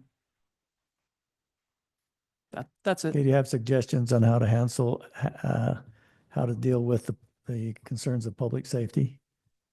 Because I think, their concerns, we did it on Washington Boulevard for decades and never had any problems. I'm not saying that there could be problems. Park dump trucks, park whatever you need in front of each intersection so vehicles couldn't ram through if they wanted to. I don't know.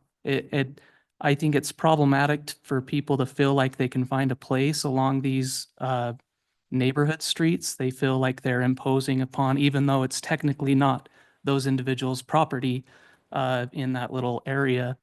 They just feel like they're imposing upon people's homes, and I don't know, just Okay. Washington for me. That's it. Thank you for your comments. Let me just ask as we go along trying to move this. Councilmember Pulver, Washington Boulevard or 3100? You don't want a discussion, you just wanted to pick? Well, you can take whatever discussion you want. The end Well, result is I where just you'd like wanted to have it. there's 2 things. I mean, I've been involved in the parade twice. One was on 3100 and then the next was on Washington. Being on the parade side of it, not on the visitor side. So it was more, quote, cozy on 3100. You didn't have to have a baseball arm to get stuff to the side. That's, to me, I know Washington is the place that everybody wants, but in my opinion, 3100 worked just fine, and it went right to where everybody is supposed to go, which is towards North Ogden Park. I understand that, and that's not what people wanted, but I think that was thinking ahead of where things are gonna go after the parade. So, Okay. so Thank you. 3,100, but I'll get yelled at for that. All right. Councilmember Watson? I feel similarly to Councilmember Pulver. Being in the parade the last 2 years, it felt like it was almost dangerous to have the kids running up so close to the parade floats to try to reach the candy on Washington. So that made me a little bit nervous. But also I have a friend who was a vendor. Sorry, is that better? I have a friend who was a vendor at the market at North Ogden Park, and has been for years. And she said that this past year, it wasn't as good as they were hoping because no one was forced over to the park there. And so I don't know, I think if we're wanting this to be the vendor part to continue, especially where I'm pretty sure, tell me if I'm wrong, but it used to be a multiple day vendor booth and now it's only from 11 to 2 on Friday. Originally, it used to just be a 1 day kind of Okay. 3 or 4 hour. Okay. Last 2 years, it's been multiple days. Okay. So if we're pulling that back a little bit, I don't know. I guess I could see a benefit for it being on 3,100. I like the cozy. I know most people like Washington, but Thank you. Councilmember Severin? Mayor, I think my personal feeling is sticking with 3,100 too. I would love to believe that North Ogden is a little bit inoculated from bad things happening, but it's not. So if our public safety is saying, you know what, we have more control on 3,100 than we do in Washington, then I'm going to trust that recommendation. Okay. 3,100, John, is what the council is indicating. Okay. Oh, did you have enough? Yeah, I was just going to say, can we please make sure this next year or this year that we make sure that everything is clear with chairs, however. So Chairs, got to be clear. we can talk about that now, or we could put it on a future council meeting, but it would be good for the council to decide if we're doing something with chairs or not, because the last couple of years, we've just said no decision was made, so we're not touching anything. Okay, sorry, one last thing. Do we have confirmation that there can be a flyover just as easily over 3,100? Because that's never been done. I don't John know. is checking on that. That was a question I asked. He's checking on that. We'll check on it, most likely because of the way they would fly over Washington, they would typically go across 3,100 at Washington, but you're true, it's a different path if they were to try and go along 3,100, so we will ask. And it might be a different route, but it would still get over the heads of most of the people, I would think, or at least close enough that their teeth would chatter. Okay. All right. What's your second question, John? Oh, so I was just gonna say that the chair, or the other questions just dealt with fireworks and everything on the 4th of July. So fireworks at Barker Park is what you're saying. Yes, or at least that's where the concert would be. We would potentially launch from like Wadman or another location that could be seen from Barker Park. Yeah, the fire marshal will have a lot of input on that, so probably can't answer that exactly, but the second question is kind of condensing everything on the 4th of July. Yeah. I see, let's see, a wave, a thumbs up, a smile. I just don't know how you're going to do everything on that list. I mean, as much as possible, condense to the 4th. Maybe the luau the night before, but not like several days. Not a whole week Yeah. type deal. 2 to 3 days max, probably 2 days max, And we'll bring back more information because the concert / luau is a conversation that we need to find out who's available dancer or performance wise. So we may split that off into another night. Even just food trucks might be an issue. Trying to get food there on the 4th is going to be a different animal than on like the 2nd. So, But the consensus is condensing as much as possible instead of spreading it out over whole week. Okay. Councilmember Watson? I had a couple of questions on that condensing idea. I feel like a lot of families have traditions on the 4th already, and a lot of that includes going to the fireworks or the parade or whatever. But I think the luau is kind of newish tradition, and I would recommend that being on a different night because a lot of people have loved going to that, and I would hate for it to be empty if they all have their 4th of July traditions already going on. The other thing I was going to ask is, the kids market was just barely added to the contract for our events coordinator. So is that combined with the car show? And would that be a separate day from the 4th or the 5th? I mean, would that be whenever our contractor wants to do it? That's initially we've thought it works really good with the car show, but that's a conversation that we're still having. But Kiwanis put the car show on. No, it really was kind of really put on by Jelsco. But somebody Kiwanis did. helped because they used to do the majority of it, but especially Stephanie Casey did all the sound. Jelsco did all the awards, and so Kiwanis was involved a little bit, but not like they have in the years past, Okay. where they put the entire thing up. And you'll notice there's no foam party on recommendation of our city attorney and the liability associated with that. I think, John, one of the concerns we might want to think about is that 3-hour thing for vendors. It's quite a long time for them to set up, Make it. and particularly the food side of things to get everything.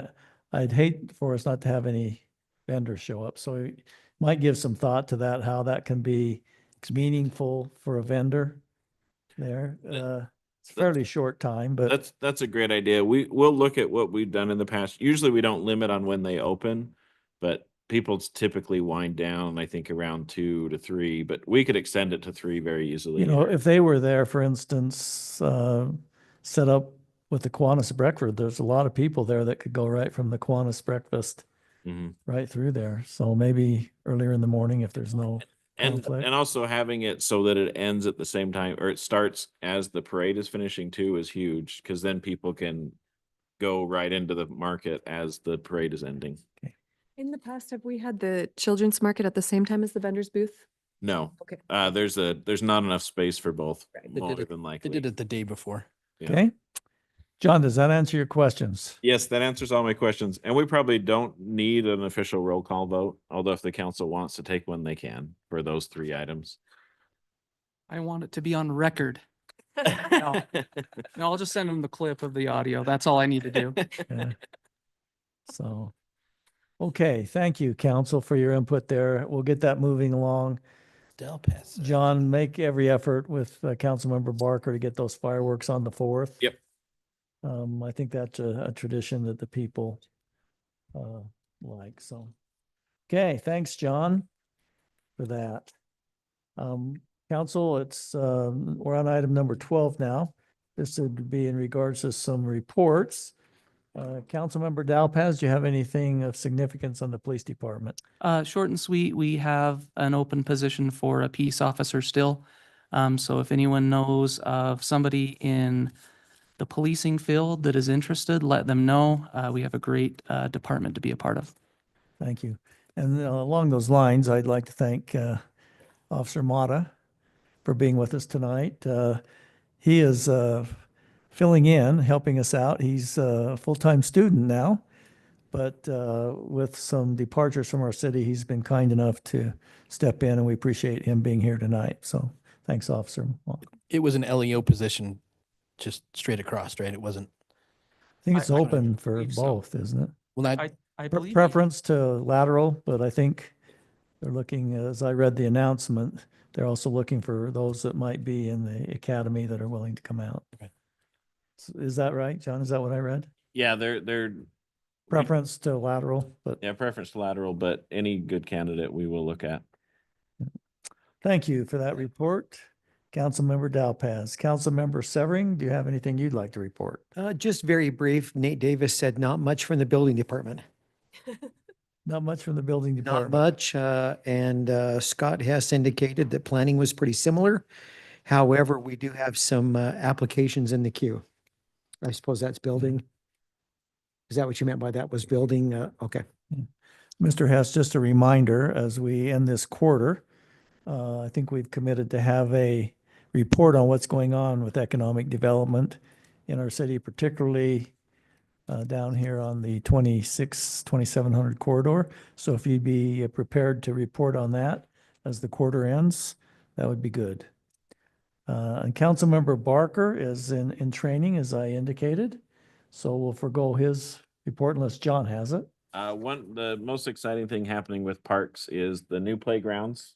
So with, not this year, but with next year's playgrounds, we'll be caught up, meaning all of our playgrounds are in that 15-year turnaround that we've been going for. And the Waterworks playground should start being installed in the next 3 weeks over by the old Public Works building. It won't be operational for a while because we got all the landscaping to do after that's in, but the goal is to have it operating by June 1st, I believe. So Thanks, Council. That's quite an accomplishment to get caught up on all of our parks, playgrounds. And I would just throw out, we can't forget Barker Park. We need to have a plan for that to get that going. John's thrown out several ideas. I'd like to see those formalized here in the near future so that we can make a determination on how to move forward there. With that, we'll open up for public comments. If we have those here who would like to comment, once again, step up to the podium, give us your name if you're a resident of North Ogden. Please limit your comments to no longer than 5 minutes. And John, if you'd watch online, if anybody would like to comment. Merrill?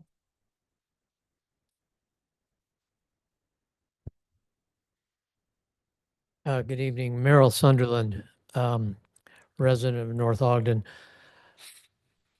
First of all, I like to come up here and ramble, but I don't often acknowledge the hard work that council and city staff and mayor do, and I want to make that a point.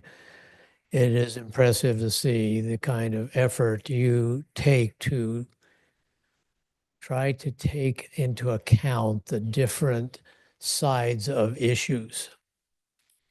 I don't always agree with it, okay, but it is impressive, so keep it up. So on the one point of AI Placer,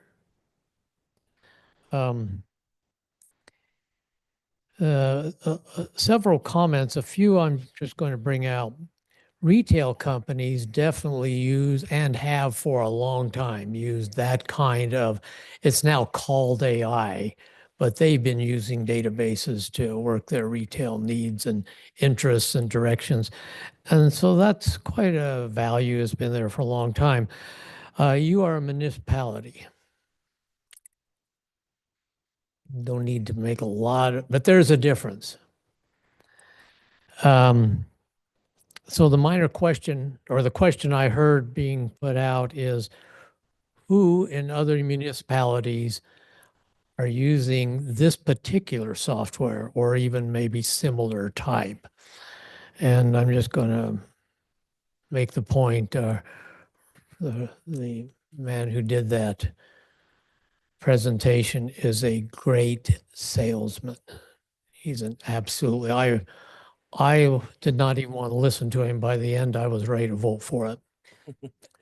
So does his job well. So the question, who uses it now, is an interesting question. I think the better question is who used to use that particular software or similar software in a municipality and has dropped it, has determined it was not a good use of city or funds. So that's my input. Who was and is not using that kind? Because there are other things that you already use without it. So thank you. Thank you, Merrill.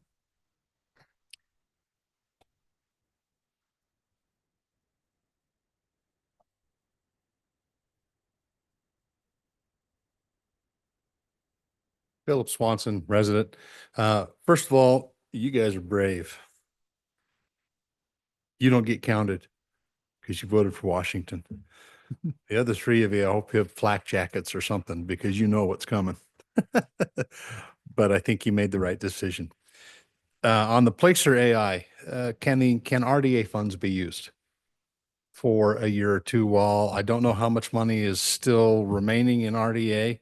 But the purpose of the RDA funds is to help for economic redevelopment. This might fit right in there. I think it's worth investigating. I don't know the answer to that. It'd be interesting to see if some of the developers that are already looking to develop here in North Ogden are also using this type of software.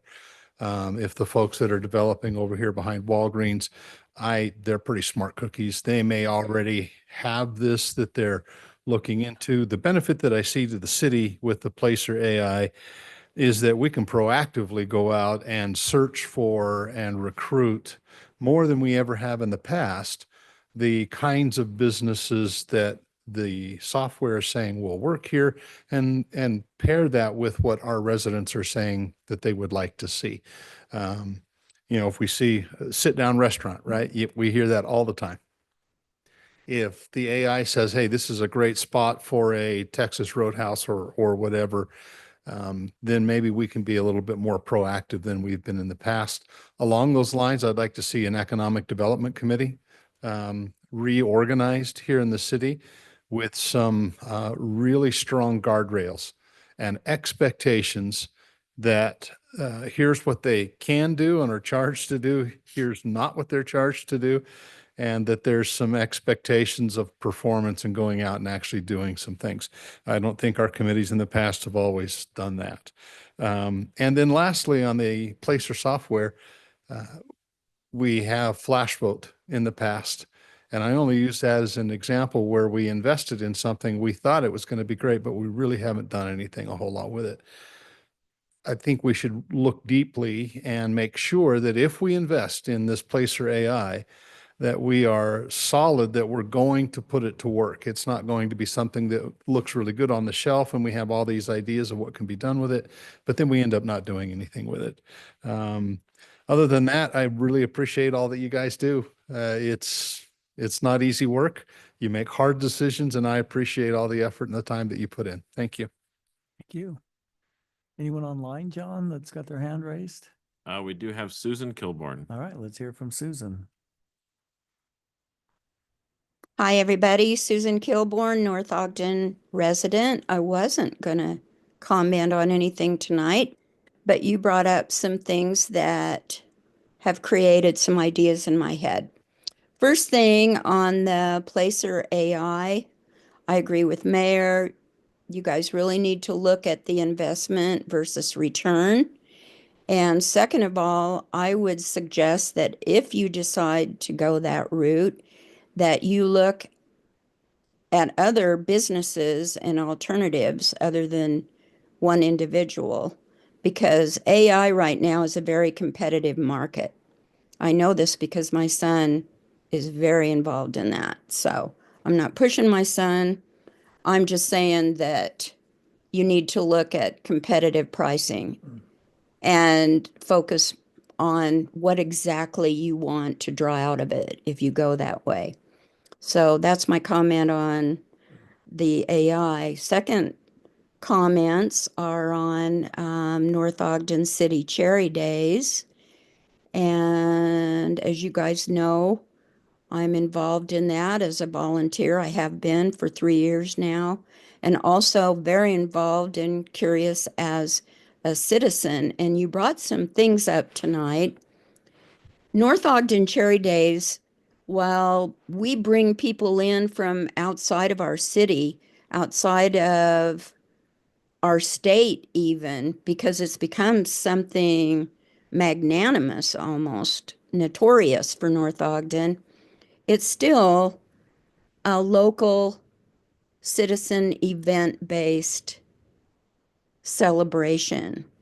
And I think that maybe you might want to consider something that the city has used in the past and maybe put out a flash vote on some of the ideas. Find out what the citizens, would like to see. And I think you will find out that more people will be willing to volunteer if they can be considered in some of the decisions rather than just city council or a committee that you may already have formed. I know I would, but, and then I have a really great idea on how the city can recapture a bunch of money for Cherry Days, an event that everyone, it's an adult event. So John, you work on the kids, and I have some ideas for that too, because I used to work the carnivals all the time. But for the adults, I would like to see a dunk tank. A dunk tank that has the mayor and Blake and Christina and Jay and Chris and Mr. Call. You know, I've been really frustrated with what's going on in the world right now, so I've been working on my strength training. Also, I can tell you, I can throw a ball and I would pay good money to see every one of you in that dunk tank. Just saying. Okay. Have a great night. Thanks, Susan. And just so you know, we have done that. We've done that. And I think I got in there for $100 a pop. For Susan, it's But it, 250.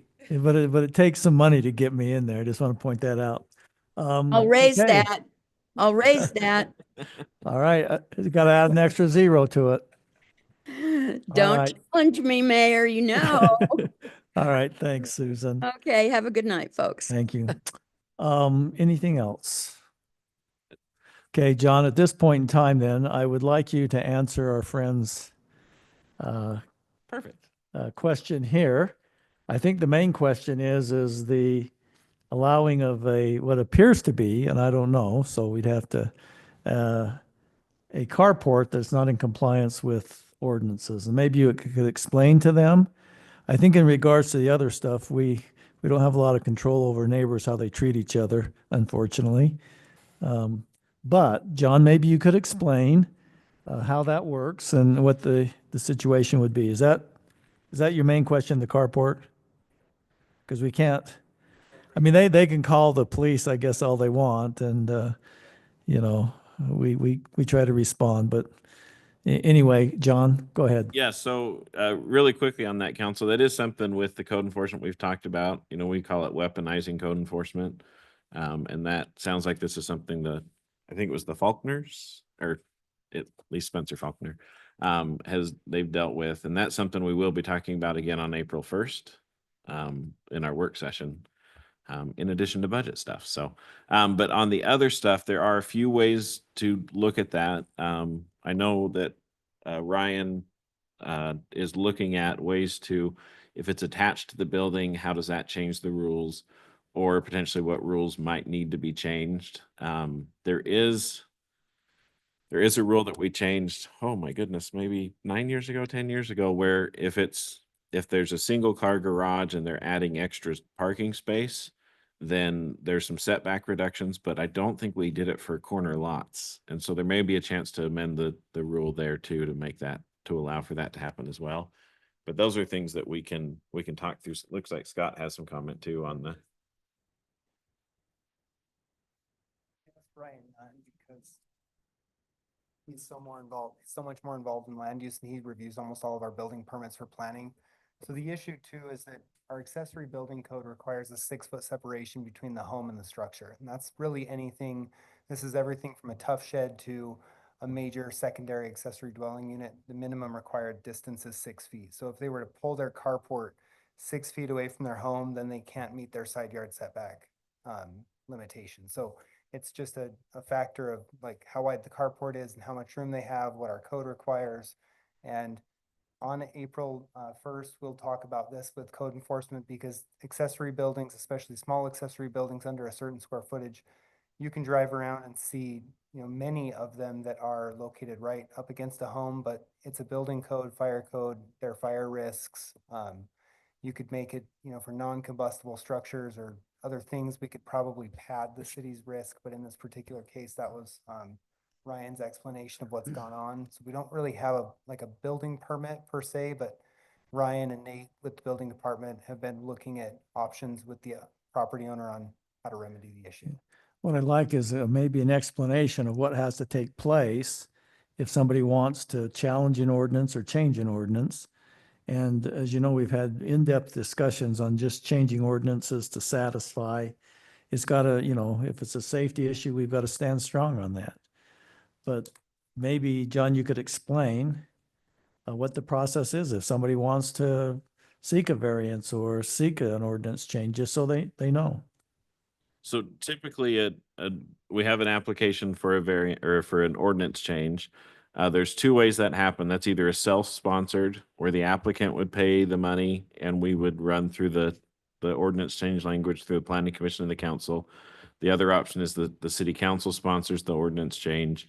But they both have the same meeting schedule, meaning that there'd be a discussion with planning staff, an ordinance drafted, there'd be a public hearing set for the planning commission, and the planning commission would then make a recommendation to the council on the ordinance. And then the council would address it and either pass it or not pass it. But that's probably a 2-month process in the grand scheme of things by the time you look for all the hearings and motions, or the hearings and meetings. And it ends up being a process that I think right now we charge $750 for that if it's applicant driven, because of the amount of time it takes for Scott and Ryan to get that through. So that's the process, but it typically requires identifying the ordinance problem areas, which is why I talked about that Ryan and Nate are trying to figure out if it's attached to the house, is there a different ordinance that needs to be changed as opposed to pulled away from the house, or what's the ordinance that needs to be changed? Because we don't want to change 4 ordinances to fix one thing. You know, and I'm not an expert on that, but it would seem like if you've got a car that's attached, a garage that's attached to the home, what's the difference between a carport being attached to the home and a garage? The hard thing is, as soon as you attach it to the house, then it has to meet building code. And Well- I believe it's an Well, it's aluminum pop-up kind of. But you can see the process is just not What if asking you've the- inherited it? the council to do that. There's a, Because because if you bought the house as is, you're not looking for any code violations so there's a new rule in Utah that was passed last year that you. that says if it's been non-conforming for 10 years and the city hasn't done anything about it, then it's now allowed. So. Do you want to step up here just for a moment then, since we're still in public comments? I know, right? State your name again and. Yeah, Spencer Faulkner, 442 East, 2050 North. And I don't know if I mentioned before that Nate Davis has come out and checked it out, and he was he's like, I couldn't see any kind of fire hazard or anything associated with it because I have a carport and then the metal carport is next to it. And so that's where he wasn't able to identify that. And so he said the next step was to go to Ryan, and Ryan was just kind of like, this is what's in the code. So he was just kind of limited by that. And so that's where I was trying to seek some kind of help. I think Scott could take a look at it to see if the ordinance makes sense for citywide. As you could see, if we start changing ordinances for each individual situation, it becomes a nightmare. But Scott will look at that, see if it makes sense, if there's a better ordinance that would meet safety and things. That's how things get changed sometimes. People ask questions. I appreciate your time. Quick question. Yeah. Do you have any estimation of how long it's been on the property? So the carport is 2 years, and then the shed that they had looked at was, I believe, 2013. Okay, thanks. Yep. Okay, thank you. And once again, just to explain on code enforcement, our guys aren't driving around looking for violations, but we do have to respond if somebody issues a complaint. Hopefully the neighborhood will get along better. Mayor? Councilmember Severing. So Spencer, so we're talking about the little aluminum shed that's kind of covering a vehicle, right? So now I know you guys said earlier that you were thinking about moving to Wyoming Mhm. and then just renting the property. So if you take it down, was your intention to leave it up? Yes. But that's the issue is the aluminum shed, right? Aluminum coverage. The Yeah, aluminum that's- cover. That's the structure that's causing the code issues. So you might want to maybe reconsider something like that. Yeah, but- yeah. Thanks for coming and being concerned. But hopefully you understand the process. It's a little bit more complicated, but Scott will take a look at it to see, we do have ordinances that make sense and some that don't. So we're always willing to take a look if it makes sense for the whole city. So, okay. Any comments? Before I forget, one of the things, council, I think, and I mentioned this to John, that I think is extremely important in this plan for Cherry Days is an appropriate marketing plan.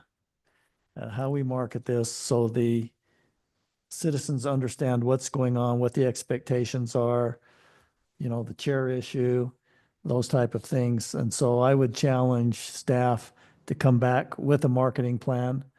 I'm not suggesting we put out a 30-page, $6,000 or $10,000 booklet, but some method of communication so that we are helping our citizens understand the process and the things that are going on. So, John, that's my challenge to you and the staff is to come back to council with a marketing plan and present it. Sure thing. Okay? What other comments, council, may you have this evening before we go into a closed session? I don't know if that was a wave or you're raising your hand, That was Councilmember raising my- Baldwin. So it just the council, everybody knows, and I think, Mayor, you and I have talked about a little bit, is the Economic Development Committee. We've been trying to, doing some back digging and I have talked to other people and one of significance, I think, is it you, JD, that said David Sawyer, who's on, works for Ogden City, specifically for that. And I talked to him recently and he was on board. So, because he's like, I need to serve North Ogden better. And I was like, sweet, I got the job for you. So, I mean, just to get the ball rolling and I wanted to pull the charter, which was really generic. And I think maybe like Phil was saying, to put, some guardrails on there and some, I think this whatever software we decide on, I think would be a spectacular starting point that we can start helping Scott figure out what we need to do. And I think that would be the thing, is it's not so much its own entity that evolves into something that rules the city, but it's something that can help and identify things that the city should be doing, kind of like the Citizen Budget Committee type Well, I of think thing. it would be a support to Scott. Correct, right. Is how I would look at it. I think Phil was right on in his comments. We've tried that 3 or 4 times before and it's just kind of wandered off or, it turned into a city beautification committee or whatever. But if we have some expectations and some key indicators of what we want, we might find success. I think it has to be made very clear, though, that it has to go through Scott. You've heard me say too many hands in the pot before can make things difficult. So more than happy to entertain that. And if you'd like to suggest some names and if we could work with Scott to get some guardrails and some parameters on what the expectation would be, I don't have any problem. I just don't want it to turn into a city beautification. Yep. Although I like the city being beautiful, that's not the assignment they'd be given. So. And another side note, the second meeting for Citizen Budget Subcommittee is tomorrow. So 3 to 5. Actually, it'd be the third in my case. I came last week. Wasn't on the agenda. I know nobody told me.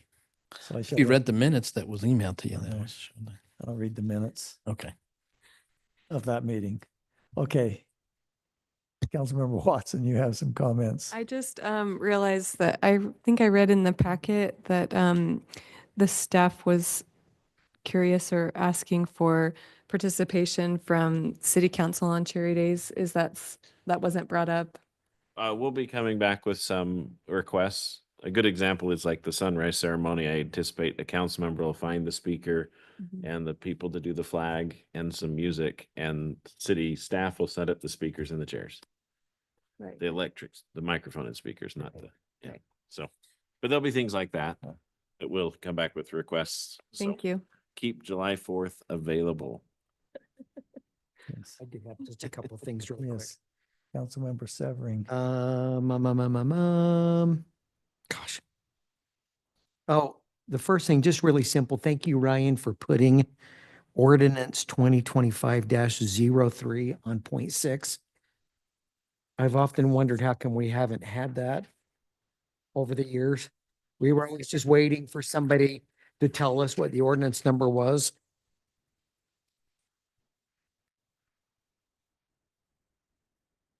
I guess I had another item, but I guess it's okay.